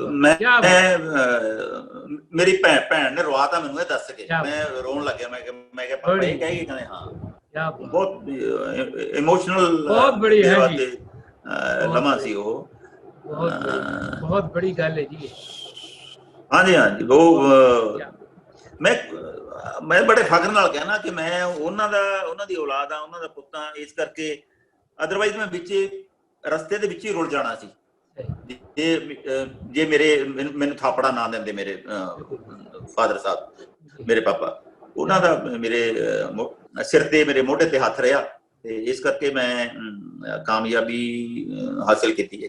ਅਦਰਵਾਈਜ਼ ਤੁਹਾਡੀ ਕਾਮਯਾਬੀ ਮੁਸ਼ਕਿਲ ਹੈ। हाँ बिल्कुल जी, ये मैं सुन के बड़ा मैं लूम खलो गए हैं कि एक बाप अपने बेटे लिए है ना सोच रहा है। क्या बात है जी, बड़ी गल है जी। आज देख लो फिर तुसी कि ਉਹਨਾਂ ਦੀ ਦੁਆਵਾਂ ਲੱਗੀਆਂ ਨੇ ਤੇ ਤੁਸੀਂ ਅੱਜ ਮਤਲਬ ਪੰਜਾਬੀ ਆਰਟਿਸਟਾਂ ਵਿੱਚ ਸਭ ਤੋਂ ਸੀਨੀਅਰ, ਸਭ ਤੋਂ ਉੱਚੇ ਸਥਾਨ ਤੇ ਤੁਹਾਨੂੰ ਰੱਬ ਲੈ ਗਿਆ ਹੈ। ਉਹਨਾਂ ਦੀ ਦੁਆਵਾਂ ਲੱਗੀਆਂ ਨੇ, ਮਾਂ ਬਾਪ ਦੀਆਂ ਦੁਆਵਾਂ ਜੀ ਬੜੀਆਂ। ਹਾਂਜੀ ਬਹੁਤ ਅਸਰ ਹੁੰਦਾ ਜੀ। ਉਹ ਰੱਬ ਦਾ ਰੂਪ ਹੁੰਦੇ ਨੇ ਮਾਂ ਬਾਪ, ਰੱਬੀ ਦੁਆਵਾਂ ਹੀ ਨੇ ਉਹ। ਬਿਲਕੁਲ ਦੁਆਵਾਂ। ਅੱਛਾ ਸਰਦਾਰ ਸੂਰੀ ਜੀ, ਤੁਸੀਂ BSc ਕਰਨ ਗਏ ਕਾਲਜ ਦੇ ਵਿੱਚ, ਕਾਲਜ ਚ ਪੜ੍ਹਾਈ ਛੱਡ ਦਿੱਤੀ ਵਿੱਚੋਂ, ਤੇ ਉਦੋਂ ਕਦੀ ਇਹ ਮਨ ਚ ਨਹੀਂ ਸੀ ਆਇਆ ਯਾਰ ਮੈਂ ਪੜ੍ਹਾਈ ਛੱਡ ਦਿੱਤੀ, ਮੈਂ ਕਿਹੜੇ ਕੰਮ ਲੱਗ ਪਿਆ ਵਾਂ, ਮੈਂ ਮਤਲਬ? ਨਹੀਂ, ਉਹ ਤਾਂ ਮੈਂ ਅੰਗਰੇਜ਼ੀ ਚ ਕਹਿੰਦੇ ਹੁੰਦੇ ਨੇ ਬਲੇਸਿੰਗ ਇਨ ਡਿਸਗਾਈਜ਼। ਉਹ ਜੀ ਮੈਂ ਪਹਿਲਾਂ ਸਾਡੇ ਸੰਗਰੂਰ ਜ਼ਿਲ੍ਹੇ ਚ ਮਸੂਆਣਾ ਸਾਹਿਬ ਹੈ, ਮਸੂਆਣਾ ਗੁਰਦੁਆਰਾ, ਤੇ ਉਹਦੇ ਵਿੱਚ ਇੱਕ ਕਾਲਜ ਸੀਗਾ ਜਿਹੜਾ BSc ਐਗਰੀਕਲਚਰ ਕਾਲਜ ਸੀ। ਤੇ ਉੱਥੇ ਮੈਂ ਮੈਟ੍ਰਿਕ ਤੋਂ ਬਾਅਦ ਪ੍ਰੈਪ ਕਹਿੰਦੇ ਹੁੰਦੇ ਸੀ ਉਦੋਂ, 11ਵੀਂ ਨੂੰ ਪ੍ਰੈਪ ਮੈਂ ਉੱਥੋਂ ਕੀਤੀ। ਤੇ ਅਗਲੇ ਸਾਲ ਉੱਥੇ ਸਟਰੈਂਥ ਘੱਟ ਸੀ ਸਟੂਡੈਂਟਸ ਦੀ, ਉਹ ਕਾਲਜ ਡਿਗਰੀ ਕਾਲਜ ਬਣਾਤਾ। ਫਿਰ ਮੈਂ ਅੰਮ੍ਰਿਤਸਰ ਚਲਾ ਗਿਆ। ਅੰਮ੍ਰਿਤਸਰ BSc ਫਸਟ ਈਅਰ ਕਰ ਰਿਹਾ ਸੀ। ਮੈਂ ਪਿੰਡ ਆਇਆ। ਪਿੰਡ ਆਇਆ, ਗਰਮੀਆਂ ਦਾ ਸੀਜ਼ਨ ਸੀ, ਬਹੁਤ ਜ਼ੋਰ ਦੀ ਹਨੇਰੀ ਆਈ, ਅਸੀਂ ਜੀ। ਉੱਪਰ ਕੋਠੇ ਤੇ ਸੁੱਤੇ ਪਏ ਸੀ, ਮੈਂ ਤੇ ਮੇਰੇ ਛੋਟਾ ਬ੍ਰਦਰ। ਜੀ ਉਹ ਛੋਟਾ ਤਾਂ ਸਹੀ ਉਤਰ ਗਿਆ, ਇਹ ਕੋਠਾ ਉੱਚਾ ਤੇ ਉਹਦੇ ਤੋਂ ਪਹਿਲਾਂ ਨੀਵੇਂ ਵਾਲੇ ਕੋਠੇ ਤੇ ਜਾਣਾ ਸੀਗਾ, ਸਹੀ ਉਹ ਨੀਵੇਂ ਵਾਲੇ ਕੋਠੇ ਉੱਤਰ ਕੇ ਉੱਥੋਂ ਪੌੜੀਆਂ ਥੱਲੇ ਉਤਰਦੀਆਂ ਸੀ, ਉਹ ਤਾਂ ਸਹੀ ਉਤਰ ਗਿਆ, ਮੈਂ ਉਹ ਉੱਚੇ ਕੋਠੇ ਤੋਂ ਸਿੱਧਾ ਵਿਹੜੇ 'ਚ ਉਤਰ ਗਿਆ। ਓਹ ਅੱਛਾ ਜੀ। ਹਾਂਜੀ, ਵਿਹੜੇ 'ਚ ਉਤਰਿਆ ਤੇ ਮੇਰਾ ਸਿਰ ਲੱਗਿਆ, ਉਹ ਬਸ ਜਿਹੜਾ ਬਿਸਤਰ ਇਕੱਠਾ ਕੀਤਾ ਸੀ ਮੋਢੇ ਰੱਖਿਆ, ਉਹਨੇ ਬਚਾ ਲਿਆ, ਨਹੀਂ ਤਾਂ ਸਿਰ ਫਟ ਗਿਆ ਸੀ, ਪਤਾ ਨਹੀਂ ਰੱਬ ਨੂੰ ਪਿਆਰੇ ਹੋ ਜਾਂਦੇ, ਪਰ ਬਚ ਗਏ। ਬਸ ਅੱਲਾਹ ਤਾਲਾ। ਉਸ ਤੋਂ ਉਹ ਇਨਸੀਡੈਂਟ ਨੇ ਮੇਰੀ ਪੜ੍ਹਾਈ ਛੁਡਵਾ ਦਿੱਤੀ ਸਹੀ। ਤੇ ਉਹ ਬੜੇ ਔਖੇ ਦਿਨ ਕੱਢੇ। ਉਹ ਐਕਸੀਡੈਂਟ ਬਹੁਤ ਖਤਰਨਾਕ ਸੀ, ਕੰਨ ਫਟ ਗਿਆ ਸੀ ਮੇਰਾ। ਤੇ ਫਿਰ ਦੁਬਾਰਾ ਮੈਂ 2-2.5 ਮਹੀਨੇ ਬੈੱਡ ਤੇ ਰਹਿਣ ਤੋਂ ਬਾਅਦ ਮੈਂ ਕਾਲਜ ਗਿਆ, ਉੱਥੇ ਅੰਮ੍ਰਿਤਸਰ ਖਾਲਸਾ ਕਾਲਜ, ਉੱਥੇ ਸਟੱਡੀ ਕੰਟੀਨਿਊ ਕਰਨੀ ਚਾਹੀ, ਚੱਕਰ ਆ ਜਾਂਦੇ ਸੀ, ਨਹੀਂ ਪੜ੍ਹਾਈ ਹੁੰਦੀ ਨਹੀਂ ਸੀ। ਫਿਰ ਡਾਕਟਰ ਨੂੰ ਕੰਸਲਟ ਕੀਤਾ, ਉਹ ਕਹਿੰਦੇ ਬੇਟਾ ਇਹ ਡਿਸਕੰਟੀਨਿਊ ਕਰੋ ਜੀ ਸਟੱਡੀ ਨੂੰ, ਤੁਹਾਡੇ ਸਿਰ 'ਚ ਸੱਟ ਲੱਗੀ ਹੋਈ ਹੈ, ਡਿਸਕੰਟੀਨਿਊ ਕਰੋ। ਚਲੋ ਡਿਸਕੰਟੀਨਿਊ ਹੋ ਗਏ ਤੇ ਫਿਰ ਮਹੀਨੇ 2 ਮਹੀਨੇ ਬਾਅਦ ਮੈਨੂੰ ਲੱਗਿਆ ਇਹ ਤਾਂ ਵਧੀਆ ਕੰਮ ਹੋ ਗਿਆ, ਆਪਾਂ ਦਾ ਐਕਟਰ ਬਣਾ। ਤੇ ਅੱਛਾ, ਇਹ ਗੱਲ ਮੈਂ ਅੱਗੇ ਬੜੀ ਸੋਹਣੀ ਰਿਲੇਟ ਕਰਦੀ ਹੈ। ਅਸੀਂ ਜਦੋਂ ਹੁਣ ਫਿਲਮਾਂ ਕਰ ਰਹੇ ਸੀ, ਇੱਕ ਫਿਲਮ ਕਰਨ ਗਏ ਖਾਲਸਾ ਕਾਲਜ, ਕਬੱਡੀ ਬਣ ਸਕੇ, ਉਥੋਂ ਇੱਕ ਸੀਨ ਪਿੱਛੇ ਜਿਹੜੇ VC ਸਾਹਿਬ ਸੀ ਉਹਨਾਂ ਨੇ ਇਜਾਜ਼ਤ ਨਾ ਦਿੱਤੀ, ਕਹਿੰਦੇ ਇਹ ਸੀਨ ਨਹੀਂ ਕਰਨ ਦੇਣਾ। ਮੈਨੂੰ ਡਾਇਰੈਕਟਰ ਕਹਿੰਦਾ ਬਾਬਿਓ, ਮੈਂ ਉਮਰ 'ਚ ਵੱਡਾ ਸੀ, ਮੈਨੂੰ ਬਾਬਿਓ ਇੱਜ਼ਤ ਦੇ ਤੌਰ ਤੇ ਬਾਬਿਓ ਬੋਲ ਦਿੰਦੇ, ਬਾਬਿਓ ਤੁਸੀਂ ਜਾਓ ਯਾਰ, ਤੁਸੀਂ ਤਾਂ ਇੱਥੇ ਸਟੂਡੈਂਟ ਰਹੇ ਹੋ, ਜਾ ਕੇ ਗੱਲ ਕਰੋ। ਮੈਂ ਗਿਆ, VC ਸਾਹਿਬ ਨਾਲ ਗੱਲ ਕੀਤੀ, ਮੈਂ ਕਿਹਾ ਜੀ ਮੈਂ ਇੱਥੇ ਸਟੂਡੈਂਟ ਰਿਹਾ। ਮੈਂ ਝਿਜਕ ਦੇ ਵਿੱਚ ਮੈਂ ਉਹਨਾਂ ਨੂੰ ਬੋਲ ਗਿਆ, ਮੈਂ ਕਿਹਾ ਹੁਣ ਇਹਨਾਂ ਨੂੰ ਮੈਂ ਕੀ ਕਹਾਂ ਵੀ ਮੈਂ ਇੱਥੇ ਸਟੂਡੈਂਟ, ਮੈਂ ਸਟੱਡੀ ਤਾਂ ਪੂਰੀ ਕੀਤੀ ਨਹੀਂ। ਮੈਂ ਕਿਹਾ ਜੀ ਮੈਂ ਨਲਾਇਕ ਜਿਹਾ ਸਟੂਡੈਂਟ ਹੁੰਦਾ ਸੀ। ਉਹ ਹੱਸੇ ਬਹੁਤ, ਕਹਿੰਦੇ ਮੈਨੂੰ, ਕਹਿੰਦੇ ਸਰਦਾਰ ਸੋਈ ਗੱਲ ਸੁਣ, ਤੂੰ ਮੇਰੇ ਕੋਲ ਆਇਆ, ਮੈਂ ਤੈਨੂੰ ਜਾਣਦਾ ਵੀ ਨਹੀਂ ਸੀ, ਮੈਂ ਉੱਠ ਕੇ ਖੜਾ ਹੋ ਕੇ ਤੈਨੂੰ ਮਿਲਿਆ, ਤੂੰ ਬਹੁਤ ਨੋਨ ਆਰਟਿਸਟ ਅੱਜ ਕੱਲ, ਜੇ ਤੂੰ BSc ਕਰ ਲੈਂਦਾ, MSc ਵੀ ਕਰ ਲੈ, ਚਲੋ BSc ਕਰ ਲੈਂਦਾ, ਤੂੰ ਕਿਧਰੇ ਐਗਰੀਕਲਚਰ ਦੇ ਮਹਿਕਮੇ 'ਚ ਉਹਦੇ ਕਿਤੇ ਇੰਸਪੈਕਟਰ ਲੱਗਿਆ ਹੁੰਦਾ ਵੱਧ ਤੋਂ ਵੱਧ। ਹੁਣ ਤੈਨੂੰ ਜਿੱਥੇ ਵੀ ਪੰਜਾਬੀ ਬੈਠਾ ਹੈ, ਇੱਧਰਲਾ ਪੰਜਾਬੀ ਹੈ ਚਾਹੇ ਉੱਧਰਲਾ ਪੰਜਾਬੀ ਹੈ, ਜਿੱਥੇ ਵੀ ਬੈਠਾ ਪੰਜਾਬੀ, ਤੈਨੂੰ ਹਰ ਕੋਈ ਜਾਣਦਾ ਹੈ ਉਹ ਸਰਦਾਰ ਸੋਈ ਹੈ। ਸੋ ਇਹ ਕਈ ਵਾਰੀ ਜਿਹੜਾ ਉੱਪਰ ਵਾਲਾ ਜਿਹੜਾ ਖੇਡਦਾ ਨਾ, ਉਹ ਸਹੀ ਤੈਨੂੰ ਇਸ ਰਾਹ ਤੇ ਪਾਉਣਾ ਸੀ, ਤੇਰਾ ਐਕਸੀਡੈਂਟ ਕਰਵਾਤਾ। ਕਿਆ ਬਾਤ ਹੈ। ਤੋ ਇਸ ਕਰਕੇ ਬਸ ਉਹ ਅੱਲਾਹ ਪਾਕ ਦੇ ਕੰਮ ਨੇ ਨਾ ਜੀ, ਵੀ ਜਿਸ ਤਰ੍ਹਾਂ ਤੁਹਾਨੂੰ ਲਿਜਾਣਾ ਸੀ ਦਾਤ ਨੇ, ਕੋਈ ਨਾ ਕੋਈ ਸਬਬ ਬਣਿਆ ਐਸਾ। ਹਾਂ ਬਿਲਕੁਲ, ਤੁਸੀਂ ਇਸ ਚੀਜ਼ ਵਾਸਤੇ ਬਣੇ ਸੀ, ਤੁਸੀਂ ਆਰਟਿਸਟ ਹੀ ਬਣਨਾ ਸੀ, ਉਹ ਸਬਬ ਆਪੇ ਬਣਦੇ ਗਏ। ਅੱਛਾ ਸਰਦਾਰ ਸਿੰਘ ਜੀ, ਅਸੀਂ ਇਹ ਮੈਂ ਪੁੱਛਣਾ ਚਾਹੁੰਦਾ ਸਾਂ ਕਿ ਤੁਹਾਡੇ ਜਿਹੜਾ ਸੋਸ਼ਲ ਸਰਕਲ ਹੈ, ਤੁਹਾਡੇ ਜਸਵੰਤ ਸਿੰਘ ਜ਼ਫਰ ਸਾਹਿਬ ਵਰਗੇ ਦੋਸਤ ਨੇ, ਗੁਰਬਚਨ ਗਿੱਲ ਸਾਹਿਬ, ਸੁਰਜੀਤ ਪਾਤਰ ਸਾਹਿਬ ਵਰਗੇ ਤੁਹਾਡੇ ਨੇੜੇ ਦੇ ਦੋਸਤ ਨੇ, ਉਹਨਾਂ ਨੂੰ ਦੇਖ ਕੇ ਤੁਹਾਨੂੰ ਕਦੀ ਪ੍ਰੇਰਨਾ ਇਸ ਤਰ੍ਹਾਂ ਦੀ ਨਹੀਂ ਕਿ ਮੈਂ ਆਪਣੀ ਹੱਡ ਬੀਤੀ ਲਿਖਾਂ, ਮੈਂ ਕਿਤਾਬ ਐਸੀ ਲਿਖਾਂ, ਇਹ ਮਤਲਬ ਸਾਰੀ ਆਪਣੀ ਜ਼ਿੰਦਗੀ ਦਾ ਮੈਂ ਉਹ ਨਹੀਂ, ਉਹ ਤਾਂ ਮੇਰੇ ਤੋਂ ਬਹੁਤ ਜੂਨੀਅਰ ਰਾਣਾ ਰਣਬੀਰ ਮੇਰਾ ਵਧੀਆ ਮਿੱਤਰ ਹੈ, ਇਹਨਾਂ ਦਾ ਵੀ ਬਹੁਤ ਅਜ਼ੀਜ਼ ਹੈ ਜ਼ਫਰ ਸਾਹਿਬ ਦਾ, ਤੇ ਉਹ ਲਿਖਦਾ ਵੀ ਬਹੁਤ ਸੋਹਣਾ ਹੈ। ਮੈਂ ਪਿੰਡ ਦੀਆਂ ਗੱਲਾਂ ਸੁਣਾਉਣਾ। ਮੇਰੀ ਮਦਰ ਦੇ ਤਾਇਆ ਜੀ ਦੇ ਬੇਟੇ ਸੀ, ਮਾਮਾ ਮੇਰਾ, ਉਹ ਥੋੜਾ ਜਿਹਾ ਉਹਨਾਂ ਦੀ ਜ਼ਿੰਦਗੀ 'ਚ ਇਹ ਹੋਇਆ ਕਿ ਉਹਨਾਂ ਦੀ ਪਿੰਡਾਂ 'ਚ ਆਪਣੇ ਨਵੀਂ ਬਿਜਲੀ ਆਈ ਸੀ ਉਦੋਂ, ਉਹਨਾਂ ਨੂੰ ਕਰੰਟ ਲੱਗ ਗਿਆ, ਬਾਂਹ ਨੂੰ ਬਾਂਹ ਕੱਟਣੀ ਪੈ ਗਈ, ਤੇ ਉਹ ਜਿਹੜਾ ਹੁੰਦਾ ਬੰਦੇ 'ਚ ਕੌਨਫੀਡੈਂਸ ਲੈਵਲ ਜਾਂਦਾ ਰਹਿੰਦਾ ਤੇ ਹੋਰੇ ਰਾਹ ਚੱਲ ਪੈਂਦਾ। ਉਹ ਥੋੜਾ ਸ਼ਰਾਬੀ ਸ਼ਰੂਬੀ ਹੋ ਗਿਆ, ਫਿਰ ਬਦਮਾਸ਼ੀ 'ਚ ਪੈਰ ਰੱਖਣ ਲੱਗ ਗਿਆ, ਫਿਰ 10 ਨੰਬਰੀਆ ਹੋ ਗਿਆ। ਉਹ ਮੈਂ ਰਾਣਾ ਰਣਵੀਰ ਨੂੰ ਸੁਣਾਉਂਦਾ ਰਿਹਾ ਸੀ ਗੱਲਾਂ। ਮੈਂ ਕਿਹਾ ਯਾਰ ਜਿਹੜੇ ਲਾਈਫ ਦੇ ਕੰਪਲੈਕਸਿਸ ਹੁੰਦੇ ਨੇ, ਮੈਂ ਕਿਹਾ ਮੇਰੇ ਮਾਮੇ ਦਾ ਕੰਪਲੈਕਸ ਇਹ ਸੀ, ਇੱਕ ਤਾਂ ਜਿਹੜੀ ਮੇਰੇ ਮਾਂ ਦੀ ਤਾਈ ਸੀ, ਉਹ ਹੈਗੀ ਸੀ ਅੰਬਾਲੇ ਤੋਂ, ਉਧਰ ਦਿੱਲੀ ਵੱਲੋਂ, ਪਰ ਉਹ ਕਰਨਾਲ ਸਾਈਡ ਦੀ, ਉਹਨਾਂ ਨੂੰ ਕਹਿੰਦੇ ਬਾਂਗਰੂ, ਉਹ ਇਲਾਕੇ ਦੇ ਲੋਕਾਂ ਨੂੰ ਬਾਂਗਰੂ ਕਹਿੰਦੇ ਸੀ। ਉਹਨੂੰ ਮਾਮੇ ਹੋਰਾਂ ਨੂੰ ਪਿੰਡ ਦੇ ਕਹਿੰਦੇ ਸੀ ਲੋਕ, ਬਾਂਗਰੂ ਦਾ ਪੁੱਤ ਹੈ, ਉਹਦਾ ਵਿਆਹ ਨਹੀਂ ਸੀ ਹੋ ਰਿਹਾ। ਇੱਕ ਬਾਂਹ ਕੱਟੀ ਗਈ, ਫਿਰ ਬਿਲਕੁਲ ਰਹਿ ਗਿਆ। ਜੀ ਕਬੱਡੀ ਦਾ ਕੈਪਟਨ ਹੁੰਦਾ ਸੀ ਪਹਿਲਾਂ, ਉਹ ਰਾਣਾ ਰਣਵੀਰ ਨੇ ਜਦੋਂ ਇਹ ਗੱਲਾਂ ਸੁਣੀਆਂ, ਮੈਨੂੰ ਰਾਣਾ ਕਿੰਨੀ ਵਾਰ ਕਹਿ ਚੁੱਕਿਆ, ਉਹ ਯਾਰ ਬਾਬੇ ਲਿਖਣਾ ਸ਼ੁਰੂ ਕਰ ਦੇ, ਤੂੰ ਡਾਇਲੌਗ ਇਹਦੇ ਸੋਹਣੇ ਲਿਖਦਾ ਹੈ, ਆ ਮੈਨੂੰ ਗੱਲਾਂ ਕਿੰਨੀਆਂ ਵਧੀਆ ਵਧੀਆ ਸੁਣਾਉਣਾ ਮਾਮੇ ਦੀਆਂ, ਔਰ ਤੇਰੇ ਪਿੰਡ ਦੀਆਂ, ਤੂੰ ਕਿੱਡੇ ਵੱਡੇ ਖਾਨਦਾਨ ਚੋਂ, ਫਿਰ ਤੇਰਾ ਨਾਨਕਾ। ਮੈਂ ਕਿਹਾ ਮੇਰਾ ਬਹੁਤ ਵਧੀਆ, ਮਤਲਬ ਇਹੋ ਜਿਹੇ ਪਾਤਰ ਨੇ ਮੇਰੇ ਨਾਲ ਜੁੜੇ ਬਚਪਨ ਤੋਂ। ਮੇਰੀ ਮਾਤਾ ਜੀ ਕੱਲੀ ਬੇਟੀ ਸੀ ਮੇਰੇ ਨਾਨਾ ਜੀ ਦੀ, ਉਹ ਆਪਣੀ ਕਹਾਣੀ ਸੁਣਾਈ, ਕਹਿੰਦੀ ਬੇਟਾ ਮੈਂ 4-5 ਮਹੀਨੇ ਦੀ ਸੀ ਜਦੋਂ ਮੇਰੀ ਮਾਂ ਮਰ ਗਈ ਸੀ। ਮੇਰੇ ਬਾਪੂ ਨੇ, ਮੇਰੇ ਨਾਨਾ ਜੀ ਨੇ ਸ਼ਾਦੀ ਨਹੀਂ ਕਰਾਈ। ਉਹ ਕਹਿੰਦੇ ਸੀ ਕਿ ਵੀ ਜਿਹੜੀ ਦੂਜੀ ਆਊ ਮੇਰੇ ਘਰ ਵਾਲੀ, ਉਹ ਮੇਰੀ ਧੀ ਨੂੰ ਪਿਆਰ ਕਰੂ ਕਿ ਨਹੀਂ ਕਰੂ ਪਤਾ ਨਹੀਂ, ਇਸ ਕਰਕੇ ਮੈਂ ਵਿਆਹ ਨਹੀਂ ਕਰਾਉਣਾ। ਉਹ ਇਹ ਜੇ ਲੋਕਾਂ ਦੇ ਵਿੱਚ ਉਹਨਾਂ ਚ ਬਚਪਨ ਗੁਜ਼ਰਿਆ ਬੀਤਿਆ। ਉਹ ਨਾਨਾ ਜੀ ਨੇ, ਜਿਹੜਾ ਬੰਦਾ ਜ਼ਮੀਨ ਦਾ ਮਾਲਕ ਹੋਵੇ, ਉਹ ਕਹਿੰਦੇ ਸਹੁਰੇ ਘਰ ਜਮਾਈ ਕੁੱਤਾ, ਭੈਣ ਦੇ ਘਰ ਭਾਈ ਕੁੱਤਾ। ਮੇਰੇ ਪਾਪਾ ਸਹੁਰੇ ਘਰ ਰਹਿੰਦੇ ਸੀ, ਮੇਰੇ ਨਾਨਕੇ ਉਹਨਾਂ ਦੇ ਸਹੁਰੇ ਸੀ, ਪਰ ਮੇਰੇ ਨਾਨਾ ਜੀ ਨੇ ਪੂਰੀ ਜ਼ਿੰਦਗੀ ਚ ਕਦੇ ਇਹ ਨਹੀਂ ਕਿਹਾ ਵੀ ਡਾਕਟਰ ਮੇਰੀ ਜ਼ਮੀਨ ਹੈ ਇਹ ਨਾ। ਉਹ ਕਹਿੰਦੀ ਪੁੱਤ ਬਸ ਮੈਨੂੰ ਤੁਸੀਂ ਬੈਠੇ ਨੂੰ 2 ਫੁਲਕੇ ਫੜਾ ਜਾਂਦੇ ਹੋ ਵਧੀਆ ਬਣਾ ਕੇ, ਚਾਹ ਦਾ ਕੱਪ ਜਦੋਂ ਮੰਗਦਾ ਉਦੋਂ ਮੇਰੀ ਮੰਜੇ ਤੇ ਬੈਠੇ ਦੀ ਸੇਵਾ ਹੁੰਦੀ ਹੈ, ਹੋਰ ਮੈਂ ਜ਼ਿੰਦਗੀ ਚ ਕੀ ਲੈਣਾ, ਤੂੰ ਤਾਂ ਮੈਨੂੰ ਮੇਰੇ ਪੁੱਤਾਂ ਤੋਂ ਵੱਧ ਹੈ। ਉਹ ਇਹਨਾਂ ਜਦੋਂ ਇਹ ਗੱਲਾਂ ਮੈਨੂੰ ਬਾਰ-ਬਾਰ ਯਾਰ ਲਿਖ ਲੈ ਯਾਰ, ਸੋਈ ਬਾਬੇ ਲਿਖ ਲੈ ਤੂੰ ਵਧੀਆ ਲਿਖੇਂਗਾ, ਲਿਖਣਾ ਬਹਿ ਜਾ ਲਿਖਣਾ। ਉਹ ਬਸ ਨਹੀਂ ਜੀ,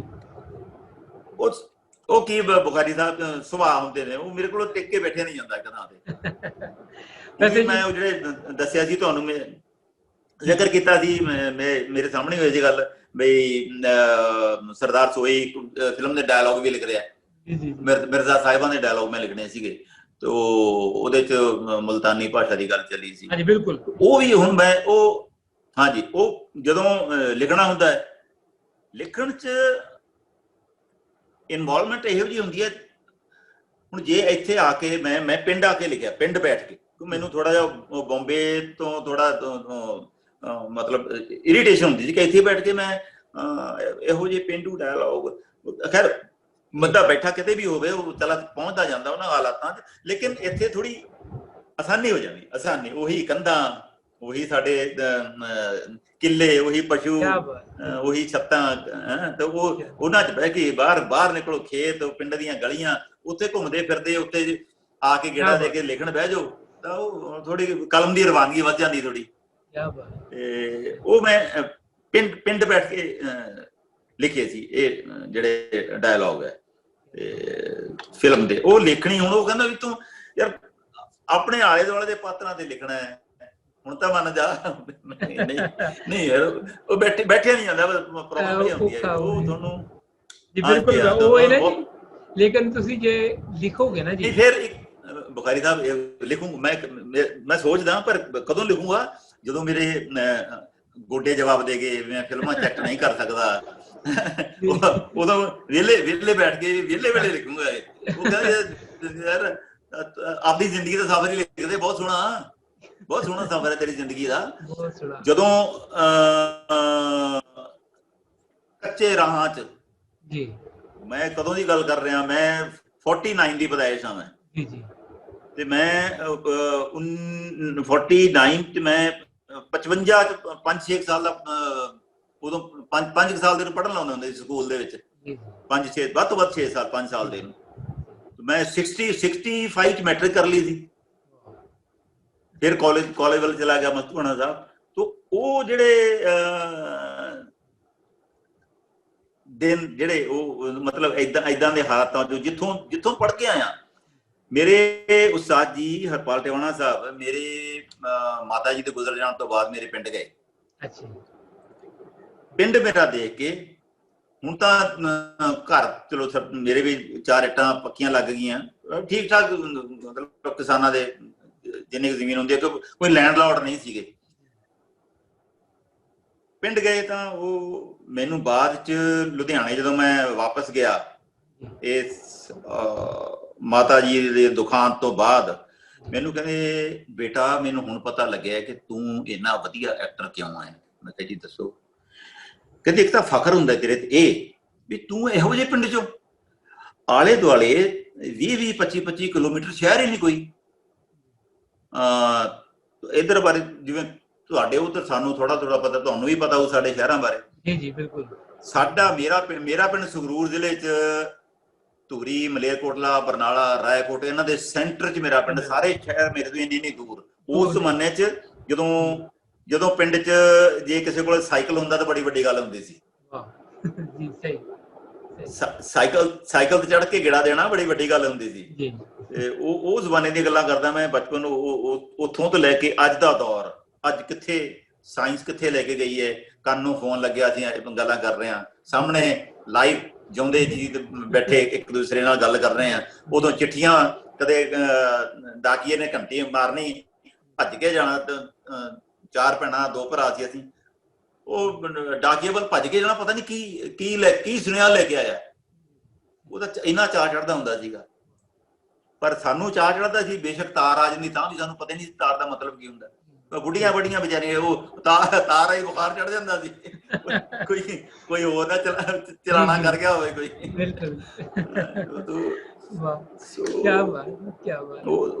ਉਹ ਦੌਰ ਦੇਖਿਆ ਹੋਇਆ ਜੀ।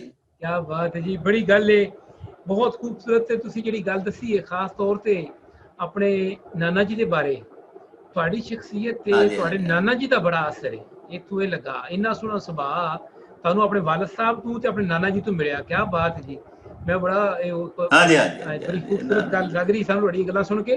ਅੱਛਾ ਸਰਦਾਰ ਸੋਈ ਜੀ, ਸਵੇਰੇ ਤੁਸੀਂ ਵਾਕ ਕਰਦੇ ਹੋ ਪਾਰਕ ਜਾ ਕੇ, ਸਵੇਰੇ ਤੁਸੀਂ ਵਾਕ ਕਰਦੇ ਹੋ ਪਾਰਕ ਜਾ ਕੇ, ਐਕਸਰਸਾਈਜ਼ ਕਰਦੇ ਹੋ, ਤੇ ਇਹ ਕਿੰਨਾ ਕੁ ਮਤਲਬ ਤੁਹਾਨੂੰ ਸਾਰਾ ਦਿਨ ਸ਼ਾਂਤੀ ਰਹਿੰਦੀ, ਫਰੈਸ਼ ਰਹਿੰਦੇ ਹੋ ਸਾਰਾ ਦਿਨ? ਕੀ ਰੂਟੀਨ ਹੈ ਸਵੇਰੇ ਤੁਹਾਡਾ, ਜਦੋਂ ਉੱਠਦੇ ਹੋ ਕੀ ਕਰਦੇ ਹੋ? ਇਸ ਬਾਰੇ ਦੱਸੋ ਨਾ ਦੇਖਣ ਵਾਲਿਆਂ ਨੂੰ।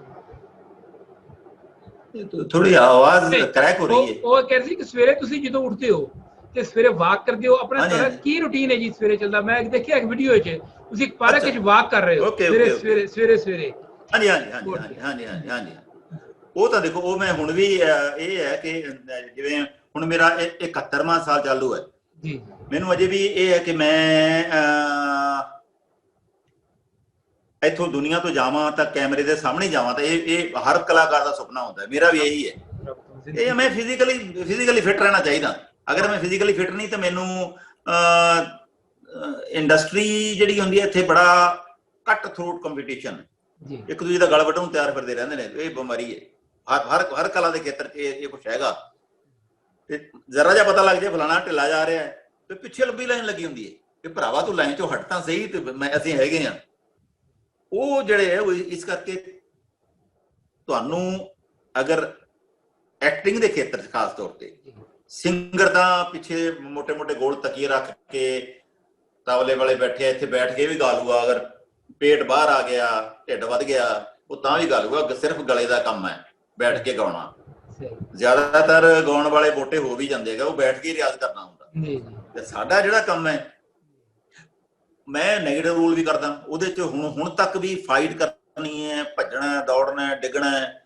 ਤੇ ਕੁਛ ਸੁਣ ਵੱਜਿਆ, ਨਕਲੀ ਡਿੱਗਣਾ ਵੀ ਡਿੱਗਣਾ ਤਾਂ ਹੈ ਥੱਲੇ। ਉਹਦੇ ਵਾਸਤੇ ਫਿਟਨੈਸ ਬਹੁਤ ਜ਼ਰੂਰੀ ਹੈ। ਇਸ ਕਰਕੇ ਮੈਂ ਸੈਰ ਅਗਰ ਸਵੇਰੇ ਮਿਸ ਹੁੰਦੀ ਹੈ ਤਾਂ ਸ਼ਾਮ ਨੂੰ ਨਿਕਲ ਜਾਈਦਾ। ਸ਼ਾਮ ਨੂੰ ਹੁਣ ਕਰੋਨਾ ਦੇ ਦਿਨ ਹੈਗੇ ਜੀ, ਮੈਂ ਕੋਠੇ ਦੀ ਛੱਤ ਤੇ ਚੜ੍ਹ ਗਿਆ, ਉੱਥੇ ਹੀ ਚੱਕਰ ਲਗਾ ਲਈ। ਬਾਹਰ ਜਾਵਾਂਗੇ ਕਿ ਕੋਈ ਬਿਮਾਰੀ ਘਰ ਲੈ ਕੇ ਆਵਾਂਗੇ, ਘਰੇ ਹੀ ਸੈਰ ਕਰ ਲਓ। ਘਰੇ ਸਰ ਜੀ ਘਰ ਡੰਬਲ ਵੀ ਰੱਖੇ ਹੋਏ ਨੇ। ਕਿਆ ਬਾਤ ਹੈ, ਵਾਹ। ਡੰਬਲ ਵੀ ਮਾਰ ਲਈਦੇ ਆ। ਵਾਹ ਸਰ ਬਹੁਤ ਗੱਲ ਹੈ ਜੀ। ਮੁੰਡੇ ਆਪਸ ਦੇ ਵਿੱਚ ਹੀ ਮਜ਼ਾਕ ਵੀ ਕਰਦੇ ਆ। ਮੈਂ ਗਿੱਪੀ ਗਰੇਵਾਲ ਦੀ ਫਿਲਮ ਕਰਕੇ ਆਇਆ ਹੁਣ ਪਿਛਲੇ ਸਾਲ, ਅਰਦਾਸ ਕਰਾਂ। ਉਹਦੇ 'ਚ ਉੱਥੇ ਕੈਨੇਡਾ -30 ਤੱਕ ਟੈਂਪਰੇਚਰ ਸੀਗਾ ਜਿੱਥੇ ਅਸੀਂ ਸ਼ੂਟ ਕੀਤਾ। ਉਹ ਹੁਣ ਮੇਰੇ ਨਾਲ ਦੇ ਜਿਹੜੇ ਬੰਦੇ ਸੀ ਦੋਵੇਂ, ਉਹ ਬਜ਼ੁਰਗ ਬਣਾਏ ਸੀ ਤੇ ਮੇਰੇ ਨਾਲੋਂ ਕਾਫੀ ਛੋਟੇ। ਇੱਕ ਸ਼ਾਟ ਬਹੁਤ ਵਧੀਆ ਹੋਇਆ। ਮੈਂ ਨੱਚਦਾ ਟੱਪਦਾ ਆਇਆ ਕਿ ਉਹ ਸਾਨੂੰ ਕਿਹਾ ਵੀ ਇਹ ਸੀ ਕਿ ਕਰੈਕਟਰ ਦੀ ਜਿਹੜੀ ਜ਼ਰੂਰਤ ਸੀ ਪਾਤਰਾਂ ਦੀ ਇਹ ਸੀ ਕਿ ਬਈ ਤੁਸੀਂ ਇੰਨੀ ਮੁਸ਼ਕਲ ਚ ਘਰੋਂ ਬਾਹਰ ਨਿਕਲੇ ਹੋ, ਹੁਣ ਤੈਨੂੰ ਇੰਨਾ ਚਾਅ ਚੜਿਆ ਜਿਵੇਂ ਬੱਚਿਆਂ ਨੂੰ ਚਾਅ ਚੜਿਆ ਹੁੰਦਾ। ਉਸ ਚਾਅ ਦੇ ਵਿੱਚ ਉਹ ਬੰਦਾ ਕਿਵੇਂ ਨੱਚੂਗਾ? ਉਹ ਕੋਈ ਕੋਰੀਓਗ੍ਰਾਫਰ ਨਾਚ ਨਹੀਂ ਹੁੰਦਾ, ਇਹ ਭੰਗੜੇ ਦੇ ਸਟੈਪ ਦਿੱਤੇ ਨੇ, ਉਹ ਨਹੀਂ, ਉਹ ਨਹੀਂ। ਉਹ ਤੁਸੀਂ ਆਪਣੀ ਮਸਤੀ ਚ ਨੱਚਣਾ, ਜਿਵੇਂ ਮਰਜ਼ੀ ਪੁੱਠੇ ਸਿੱਧੇ ਸਟੈਪ ਲੈਣੇ ਆ, ਪਰ ਹੋਣਗੇ ਰਿਦਮ ਦੇ ਵਿੱਚ ਹੀ। ਉਹ ਕੀਤਾ ਮੈਂ। ਗਿੱਪੀ ਬਹੁਤ ਖੁਸ਼ ਹੋਇਆ ਕਹਿੰਦਾ ਬਾਬੇ ਪਹਿਲੀ ਅਰਦਾਸ ਵਿੱਚ ਵੀ ਤੂੰ ਕਿਹਾ ਸੀ, ਉਹਦੇ ਚ ਗਾਣਾ ਸੀ ਇੱਕ, ਉਹਦੇ ਪੰਚਾਇਤ ਵਾਲਾ ਗਾਣਾ ਸੀ। ਹਾਂਜੀ ਹਾਂਜੀ, ਹਾਂ, ਉਹ ਕਾਵਾਂ ਵਾਲੀ ਪੰਚਾਇਤ, ਉਹ ਗਾਣਾ ਸੀਗਾ। ਤੇ ਉਹਦੇ ਚ ਮੈਂ ਨੱਚਿਆ। ਉੱਥੇ ਵੀ ਗਿੱਪੀ ਸਾਰਿਆਂ ਨੂੰ ਮਿਸਾਲ ਦੇਵੇ, ਉਹ ਯਾਰ ਮੈਂ ਇਹੋ ਜਿਹਾ ਡਾਂਸ ਗਿਆ ਸੀ ਜਿਹੋ ਜਿਹੇ ਸਰਦਾਰ ਸੋਹੀ ਸਾਹਿਬ ਡਾਂਸ ਕਰ ਰਹੇ, ਤੁਸੀਂ ਸਟੈਪ ਲੈਣ ਲੱਗ ਜਾਂਦੇ ਹੋ ਰਿਦਮ ਤੇ, ਪਤਾ ਲੱਗਦਾ ਵੀ ਇਹ ਸਿੱਖਿਆ ਹੋਇਆ ਕਿਸੇ ਕੋਲ। ਸਿੱਖਿਆ ਹੋਇਆ ਨਹੀਂ ਲੱਗਣਾ ਚਾਹੀਦਾ। ਰॉ ਡਾਂਸ, ਐਨ ਅਣਜਾਣ ਬੰਦਾ ਨੱਚ ਰਿਹਾ ਮਸਤੀ ਚ, ਰੱਬ ਦੀ ਮਸਤੀ ਜਿਵੇਂ ਹੁੰਦੀ ਹੈ। ਉਹ ਫਕੀਰ ਨੱਚਦੇ ਨੇ, ਉਹ ਦੇਵਤਾ ਨੱਚਦੇ ਹੁੰਦੇ ਨੇ, ਜਿਵੇਂ ਮੁੰਡੇ ਕੁੜੀਆਂ ਨੱਚਦੇ ਨੇ ਆਪਣੇ, ਨਹੀਂ, ਉਹ ਫਕੀਰਾਂ ਵਾਲੀ ਮਸਤੀ, ਉਹਦੇ ਵਾਲੀ ਉਹ ਮਸਤੀ ਦਾ ਡਾਂਸ ਚਾਹੀਦਾ। ਉੱਥੇ ਜਦੋਂ ਇਹ ਕੀਤਾ ਤਾਂ ਮੈਨੂੰ ਗਿੱਪੀ ਕਹਿੰਦਾ ਉਹ ਬਾਬਾ ਜੀ ਤੁਸੀਂ ਤਾਂ ਮੁੰਡਿਆਂ ਨੂੰ ਮਾਤ ਕਰੀ ਜਾਂਦੇ ਹੋ। ਫਿਰ ਮੈਂ ਐਵੇਂ ਹੀ ਸ਼ਰਾਰਤ ਚ ਮੈਂ ਕਿਹਾ ਗਿੱਪੀ ਇੱਕ ਗੱਲ ਦੱਸ ਬਈ, ਮੈਂ ਹੋ ਗਿਆ ਹੁਣ 70 ਦਾ, ਤੇ ਕਿੰਨੇ ਕੁ ਸਾਲ ਹੋਰ ਮੈਂ ਕੰਮ ਕਰ ਲੂੰਗਾ ਸਿਨੇਮੇ ਚ? ਉਹ ਬਾਪੂ ਜਿੱਦਾਂ ਤੂੰ ਕੰਮ ਕਰਦਾ, ਤੂੰ ਤਾਂ ਅਜੇ 15-20 ਸਾਲ ਹੋ ਜਾਂਦਾ, ਤੂੰ ਨਹੀਂ ਜਾਂਦਾ। ਮੈਂ ਕਿਹਾ ਚਲੋ ਆਹ ਦੁਆਵਾਂ ਤੁਹਾਡੀਆਂ ਦਾ। ਉਹ ਸਿਹਤ ਦਾ ਖਿਆਲ ਰੱਖੀਦਾ, ਖਾਣ ਪੀਣ ਦਾ ਵੀ ਖਿਆਲ ਰੱਖੀਦਾ, ਉਹ ਸਿਹਤ ਦਾ ਖਿਆਲ ਰੱਖਣਾ ਬਹੁਤ ਜ਼ਰੂਰੀ ਹੈ। बड़ी प्यारी गल जी, बिल्कुल। अल्लाह ताला तुहानू हमेशा सलामत रखे, तंदुरुस्त रहो, लंबी जिंदगी हटाओ, बहुत बुढ़े बाबे बनो तुसी, बहुत बुढ़े, रब तुहानू सलामत रखे। अच्छा सरदार सोही जी, ਸ਼ੁਕਰੀਆ ਜੀ, ਸ਼ੁਕਰੀਆ।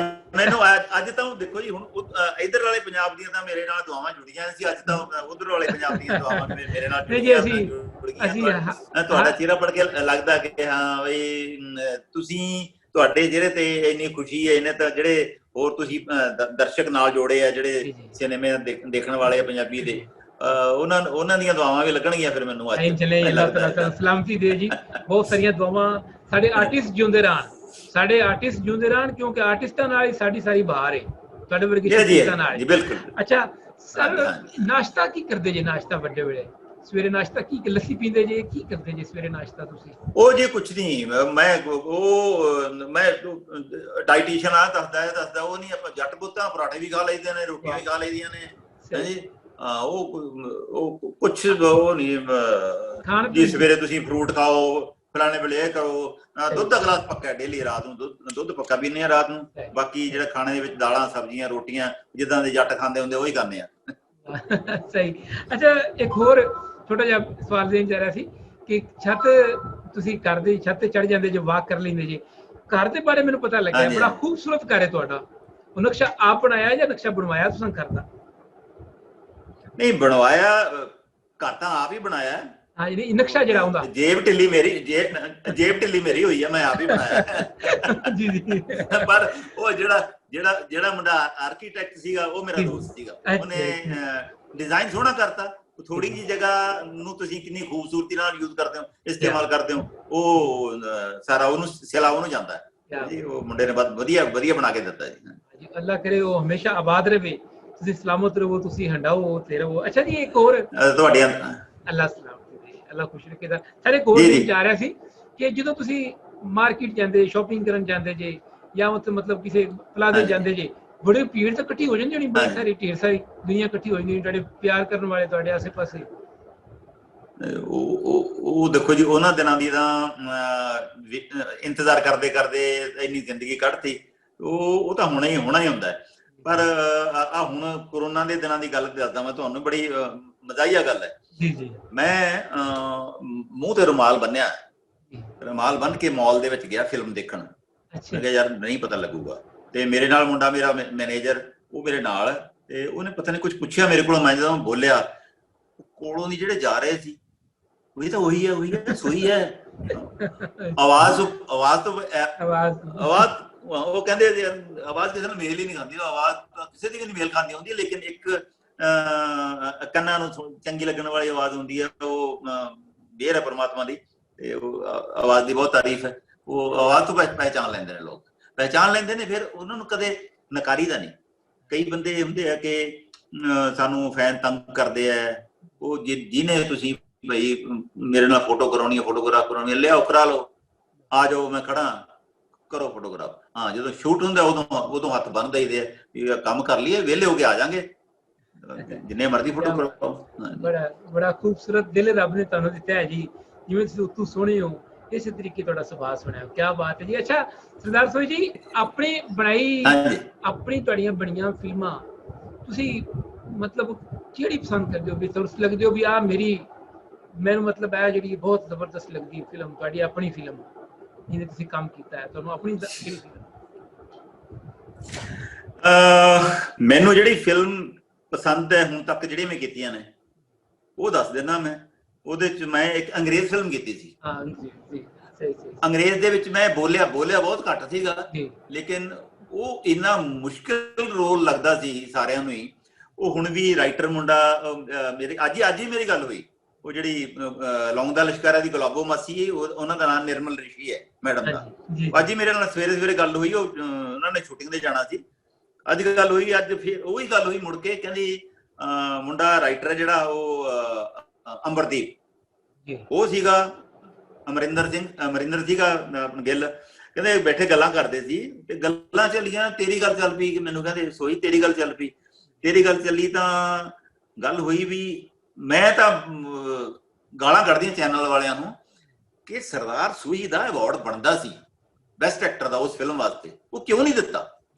ਇੰਨਾ ਟਫ ਰੋਲ ਕਿ ਬਿਨਾਂ ਕੁਝ ਬੋਲੇ ਬੰਦਾ ਬੋਲੀ ਜਾ ਰਿਹਾ, ਉਹਦੀ ਬੋਡੀ ਲੈਂਗੁਏਜ, ਉਹ ਸਾਰਾ ਕੁਝ ਲੋਕ ਸਮਝ ਰਹੇ ਨੇ ਕੀ ਕਹਿਣਾ ਚਾਹੁੰਦਾ, ਕੀ ਕਰਦਾ, ਕਿਉਂ ਏਦਾਂ ਬਿਨਾਂ ਬੋਲੇ। ਉਹ ਜਦੋਂ ਮੈਨੂੰ ਰੋਲ ਆਫਰ ਕੀਤਾ ਸੀ ਉਦੋਂ ਮੈਂ ਵੀ ਅੰਦਰੋਂ ਥੋੜਾ ਜਿਹਾ ਪਾਲਾ ਮਾਰਦਾ ਸੀ ਮੈਨੂੰ, ਯਾਰ ਇਹ ਬਿਨਾਂ ਬੋਲੇ ਜੇ ਵਾਲਾ ਇਹ ਔਖਾ ਰੋਲ ਲੱਗਦਾ, ਤੇ ਆਪਾਂ ਚਲੋ ਦੇਖਦੇ ਹਾਂ ਜੇ ਹੋਰ ਦੂਜਾ ਰੋਲ ਕਰਾ ਲੈਣ। ਮੈਂ ਆਪਦੇ ਬਚਾਅ ਵਾਸਤੇ ਉਹਨਾਂ ਨੂੰ ਕਿਹਾ, ਮੈਂ ਕਿਹਾ ਦੇਖੋ ਗੱਲ ਇਹ ਆ ਕਿ ਜੇ ਮੇਰੀ ਇਮੇਜ ਕੈਚ ਕਰਨੀ ਆ, ਤੁਸੀਂ ਮੇਰੀ ਆਵਾਜ਼ ਦੀ ਤਾਰੀਫ ਹੈ, ਤੂੰ ਮੈਨੂੰ ਬੁਲਵਾਓ, ਚੁੱਪ ਵਾਲਾ ਰੋਲ ਕਿਸੇ ਤੋਂ ਹੋਰ ਕਰਾ ਲਓ। ਅੱਛਾ, ਹੋਰ ਕਿਸੇ ਤੋਂ ਕਰਾ ਲਈਏ? ਅੱਛਾ ਫਿਰ ਦੱਸੋ, ਆਪਦਾ ਤੋੜ ਦੱਸੋ ਸਾਨੂੰ, ਤੁਹਾਡੀ ਥਾਂ ਤੇ ਕਿਹੜਾ ਐਕਟਰ ਰੋਲ ਕਰੂਗਾ? ਮੈਂ ਕਿਹਾ ਯਾਰ ਤੁਸੀਂ ਮੈਨੂੰ ਉਲਝਾ ਰਹੇ ਹੋ, ਮੈਂ ਕਿਹੜਾ ਐਕਟਰ ਦੱਸਾਂ? ਇਹ ਤੁਸੀਂ ਕਰਨਾ ਜਨਾਬ, ਇਹ ਸਮਝ ਗਏ? ਇੱਧਰ ਸਾਨੂੰ ਨਾ ਬੇਵਕੂਫ ਨਾ ਬਣਾਓ, ਟਾਲੋ ਨਾ ਸਾਨੂੰ, ਇਹ ਰੋਲ ਤੁਹਾਡਾ ਹੀ ਆ, ਤੁਸੀਂ ਕਰਨਾ। ਕੀਤਾ ਤੇ ਉਹ ਮੇਰੇ ਪਸੰਦੀਦਾ ਰੋਲ ਹੈ ਮੇਰਾ, ਬਹੁਤ। ਨਹੀਂ ਜੀ, ਤੁਹਾਡੇ ਸਾਰੇ ਹੀ ਜਿੰਨੇ ਤੁਹਾਡੇ ਰੋਲ ਹੁੰਦੇ ਨੇ ਤੁਸੀਂ ਹਟਾਉਂਦੇ ਹੋ, ਖੁਦ ਹਟਾਉਂਦੇ ਹੋ, ਤੇ ਬਹੁਤ ਬੜੀ ਇੱਕ ਮਿਸਾਲ ਹੈ ਨਵੇਂ ਦੇਖਣ ਵਾਲੇ, ਨਵੇਂ ਕੰਮ ਕਰਨ ਵਾਲਿਆਂ ਲਈ ਬਹੁਤ ਬੜੀ ਮਿਸਾਲ ਹੈ ਜੀ, ਤੁਹਾਡੀ ਇੱਕ ਐਗਜ਼ਾਮਪਲ ਹੈ। ਅੱਛਾ ਤੁਹਾਡਾ ਜਿਹੜਾ ਸਭ ਤੋਂ ਅੱਛਾ ਡਾਇਲਾਗ ਤੁਹਾਨੂੰ ਲੱਗਦਾ ਹੈ, ਉਹ ਸਾਨੂੰ ਥੋੜਾ ਜਿਹਾ ਸੁਣਾ ਦਿਓ ਜੀ, ਜਿਹੜਾ ਡਾਇਲਾਗ ਤੁਹਾਨੂੰ ਮਤਲਬ ਅੱਛਾ ਲੱਗਦਾ ਹੈ, ਕਿ ਜਿਹੜਾ ਤੁਸੀਂ ਸਮਝਦੇ ਹੋ ਵੀ ਜ਼ਿਆਦਾ ਖੂਬਸੂਰਤ? ਉਹ ਜੀ ਹੁਣ ਡਾਇਲਾਗ ਤਾਂ ਨਹੀਂ ਯਾਦ ਰਹਿੰਦੇ, ਪਰ ਇਹ ਜਿਹੜਾ ਤੁਹਾਨੂੰ ਮੈਂ ਕਹਿੰਦਾ ਬੜਾ ਟਫ ਰੋਲ ਸੀਗਾ, ਉਹਦੇ ਡਾਇਲਾਗ ਕੋਈ ਹੈ ਨਹੀਂ, ਉਹ ਮੈਂ ਤੁਹਾਨੂੰ ਉਹ ਕਰ ਦਿੰਦਾ, ਬੋਲਣਾ ਤਾਂ ਕੁਝ ਹੈ ਹੀ ਨਹੀਂ। ਥੈਂਕ ਯੂ ਸਰ ਬਹੁਤ। ਐਮੀ ਵਿਰਕ ਮੁੰਡਾ ਜਿਹੜਾ ਉਹ ਘਰੇ ਗੇੜੇ ਮਾਰਦਾ ਹੀਰੋਇਨ ਦੇ ਪਿੱਛੇ, ਉਹ ਹੁਣ ਘਰ ਵਾਲੀ ਮੇਰੀ ਉਹ ਵਿਚਾਰੀ ਉਹ ਸਿੱਧੇ ਸੁਭਾਅ ਦੀ ਹੁੰਦੀ ਆ ਉਹ, ਤੇ ਇਹ ਜਿਹੜਾ ਮੇਰੇ ਵਾਲਾ ਕਰੈਕਟਰ ਸੀ, ਇਹ ਜਵਾਨੀ ਵੇਲੇ ਕਦੇ ਬਦਮਾਸ਼ੀ ਚ ਪੈਰ ਰੱਖਿਆ ਹੁੰਦਾ, ਉਹਨੂੰ ਸਾਰਾ ਪਤਾ ਹੁੰਦਾ ਵੀ ਇਹ ਕਿਉਂ ਗੇੜੇ ਮਾਰਦਾ ਹੈ, ਉਹ ਸਮਝਦਾ ਸਾਰਾ ਕੁਝ ਬਈ ਅਸੀਂ ਇਹਨੂੰ ਕਹਿ ਰਹੇ ਕਾਕਾ ਬੈਠ ਇੱਥੇ ਪਾਣੀ ਪੀ ਲੈ, ਇਹ ਖੁਦ ਇਹਨੇ ਮੈਂ ਅੰਦਰੋਂ ਆਪੇ ਹੀ ਪਾ ਲੈਣਾ। ਅੱਛਾ, ਇਹ ਬਜ਼ੁਰਗ ਨੂੰ ਬੁੱਢੇ ਨੂੰ ਸਮਝ ਆਉਂਦੀ ਹੈ ਕਿ ਇਹ ਸਾਡੀ ਕੁੜੀ ਮਿਲਣ ਜਾਂਦਾ ਅੰਦਰ, ਉਹ ਤਾਂ ਦੁਖੀ ਬੈਠਾ ਹੁੰਦਾ, ਉਹ ਫਿਰ ਉਹ ਬੋਲ ਦੱਸਦਾ ਹੈ ਐ ਬੋਲ ਕੇ,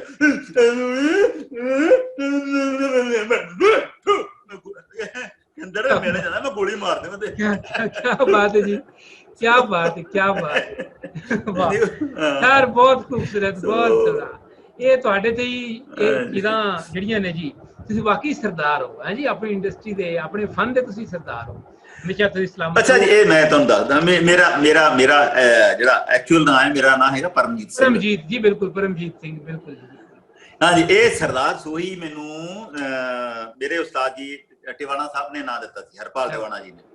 ਉਹ ਏਦਾਂ ਹੀ ਜਿੱਦਾਂ ਤੁਸੀਂ ਕਿਹਾ ਤੁਸੀਂ ਆਪਣੇ ਫਨ ਦੇ ਸਰਦਾਰ ਹੈਗੇ ਹੋ, ਬਾਕੀ ਸਰਦਾਰ ਹੋ, ਉਹਨਾਂ ਨੇ ਮੈਨੂੰ ਏਦਾਂ ਹੀ ਇੰਟਰੋਡਿਊਸ ਕਰਾਉਂਦੇ ਲੋਕਾਂ ਦੇ ਸਾਹਮਣੇ, ਉਹ ਕਹਿੰਦੇ ਇਹ ਹੈ ਮੇਰਾ ਐਕਟਰ, ਮੇਰੇ ਗਰੁੱਪ ਦੇ ਐਕਟਰਾਂ ਦਾ ਸਰਦਾਰ ਸੋਹੀ। क्या बात। ਉਹ ਉਥੋਂ ਇਹੋ ਜਿਹਾ ਫੁਰਨਾ ਫੁਰਿਆ। ਫਿਰ ਲੌਂਗ ਦਾ ਲਿਸ਼ਕਾਰਾ ਫਿਲਮ 'ਚ ਕਹਿੰਦੇ ਇਹਦੇ 'ਚ ਇਹਦਾ ਨਾਂ ਸਰਦਾਰ ਸੋਹੀ ਨਾਂ ਦੇਣਾ ਹੈ। ਵਧੀਆ, ਮੈਨੂੰ ਵੀ ਸਾਊਂਡ ਅੱਛਾ ਲੱਗਿਆ, ਸਾਊਂਡ ਬਹੁਤ ਸੋਹਣੀ ਲੱਗੀ ਸਰਦਾਰ ਸੋਹੀ ਨਾਂ ਦੀ। ਮੈਂ ਕਿਹਾ ਠੀਕ ਹੈ ਜੀ, ਵਧੀਆ ਵਧੀਆ ਨਾਂ ਹੈ। ਉੱਥੋਂ ਮੈਂ ਫਿਰ ਸਰਦਾਰ ਸੋਹੀ ਬਣ ਗਿਆ ਜੀ। क्या बात है जी। बस उस्तादा ने मुंह चों गल निकली सी ना जी, असल च उन्होंने ਤੁਹਾਨੂੰ ਸਜਾਣ ਲਿਆ ਸੀ। ਹਾਂਜੀ ਹਾਂਜੀ ਹਾਂਜੀ ਜੋਰੀ ਪਰਖ ਹਾਂਜੀ ਕਰ ਲੈਂਦਾ ਹੈ ਇਹ ਹੀਰੇ ਦੀ, ਜੋਰੀ ਪਰਖ ਕਰ ਲੈਂਦਾ ਹੈ ਹੀਰੇ ਦੀ, ਉਹਨੂੰ ਪਤਾ ਲੱਗ ਜਾਂਦਾ ਹੈ ਵੀ ਆਹ ਸੁੱਚੇ ਮੋਤੀ ਨੇ। ਉਹ ਬਿਲਕੁਲ ਉਹਨਾਂ ਨੂੰ ਪਤਾ ਲੱਗ ਹਾਂਜੀ ਹਾਂਜੀ ਜਾਂਦਾ। ਇਹ ਬਹੁਤ ਕੁਝ ਏਦਾਂ ਦਾ ਵੀ ਮੈਂ ਮੇਰੇ, ਕਿਉਂਕਿ ਇਹਨਾਂ ਜਿਹੜਾ ਲੰਬਾ ਸੰਘਰਸ਼ ਕੀਤਾ, ਲੰਬੀ ਲੜਾਈ ਲੜੀ ਹੈ ਇੱਥੇ ਤੱਕ ਪਹੁੰਚਣ ਵਾਸਤੇ। ਟਿਵਾਣਾ ਸਾਹਿਬ ਵਾਕਈ ਉਹ ਜਿਹੜੀ ਅੱਖ ਹੁੰਦੀ ਹੈ ਜੌਹਰੀ ਦੀ, ਜੌਹਰੀ ਦੀ ਅੱਖ ਹੁੰਦੀ ਹੈ, ਵਾਕਈ ਟਿਵਾਣਾ ਸਾਹਿਬ ਦੀ ਜੌਹਰੀ ਦੀ ਅੱਖ ਸੀ। ਅਸੀਂ ਇੱਕ ਪਲੇ ਕਰ ਰਹੇ ਸੀਗੇ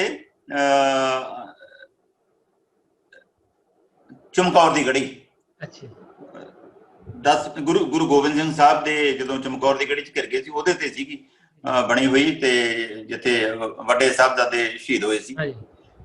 ਉਹਦੇ 'ਚ ਮੈਨੂੰ ਇੱਕ ਰੋਲ ਦਿੱਤਾ।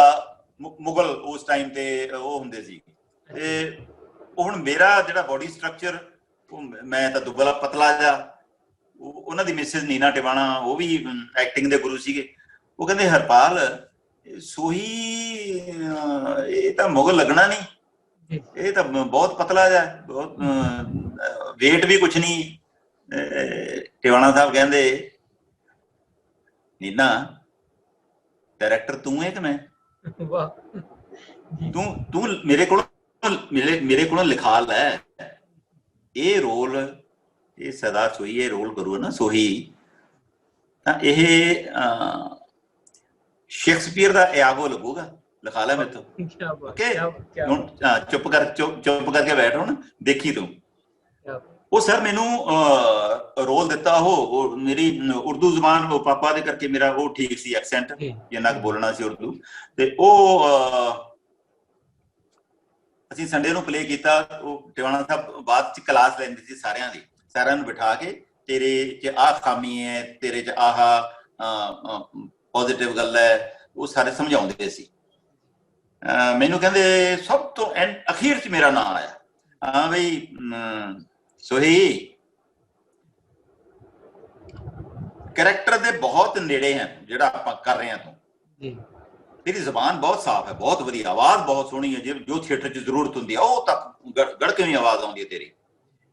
ਪਰ ਇੱਕ ਚੀਜ਼ ਹੈ ਕਿ ਇਹ ਜਿਹੜੀ ਵਾਕ 'ਚ ਗ੍ਰੇਸ ਹੁੰਦੀ ਹੈ ਨਾ, ਉਹ ਗ੍ਰੇਸ ਥੋੜੀ ਮੈਨੂੰ ਘੱਟ ਲੱਗੀ, ਉਹਦੇ ਤੇ ਮਿਹਨਤ ਕਰ। ਮੈਂ ਕਿਹਾ ਠੀਕ ਹੈ ਸਰ, ਓਕੇ ਜੀ। ਹੁਣ ਅੱਗੇ ਮੈਂ 6 ਦਿਨ ਕੀ ਕੀਤਾ ਉਹਨਾਂ ਨੂੰ ਮੈਂ ਨਹੀਂ ਦੱਸਿਆ। ਨੈਕਸਟ ਸੰਡੇ ਫਿਰ ਸ਼ੋ ਹੋਇਆ, ਤਾਂ ਮੈਂ ਵੇਟ ਕਰ ਰਿਹਾ ਕਿ ਮੈਂ ਇੰਨੀ ਮਿਹਨਤ ਕਰਕੇ ਰੋਲ ਕੀਤਾ, ਤੇ ਕੁਛ ਇਹਨਾਂ ਨੇ ਕੁਛ ਕਿਹਾ ਹੀ ਨਹੀਂ ਮੈਨੂੰ, ਟਿਵਾਣਾ ਸਾਹਿਬ ਨੇ। ਅਖੀਰ ਤੇ ਫਿਰ ਸਭ ਤੋਂ ਬਾਅਦ ਮੇਰਾ ਨੰਬਰ ਆਇਆ। ਉਹ ਲਾਡ ਪਿਆਰ ਚ ਜਿਵੇਂ ਉਸਤਾਦ ਬੋਲਦੇ ਹੁੰਦੇ ਨੇ, ਮੈਨੂੰ ਕਹਿੰਦੇ ਓਏ ਕੁੱਤਿਆ ਅੱਜ ਕੀ ਕੀਤਾ ਤੂੰ? ਮੈਂ ਕਿਹਾ, ਮੈਂ ਸੋਚਿਆ ਉਹ ਗਲਤੀ ਹੋ ਗਈ। ਓਏ ਕੁੱਤਿਆ ਅੱਜ ਕੀ ਕੀਤਾ ਤੂੰ? ਮੈਂ ਕਿਹਾ ਸਰ ਕੀ, ਸੌਰੀ ਕੋਈ ਗਲਤੀ ਹੋ ਗਈ ਸਰ, ਦੱਸੋ। ਓਏ ਨਹੀਂ ਲੱਗਦਾ ਗਲਤੀ ਗਲਤੀ ਨਹੀਂ ਕੀਤੀ ਤੂੰ। ਅੱਜ ਤੂੰ ਪਲੇ ਦੇ ਵਿੱਚ ਮੈਨੂੰ 2-3 ਥਾਵੇਂ ਝਟਕੇ ਦੇ ਗਿਆ ਕਿ ਹਰਪਾਲ ਟਿਵਾਣਾ ਕੌਣ ਹੁੰਦਾ। ਕਹਿੰਦੀ ਇੰਨੀ ਸੋਹਣੀ ਪਰਫਾਰਮੈਂਸ ਦਿੱਤੀ ਤੂੰ, ਉਸਤਾਦ ਨੂੰ ਝਟਕੇ ਦੇ ਗਿਆ।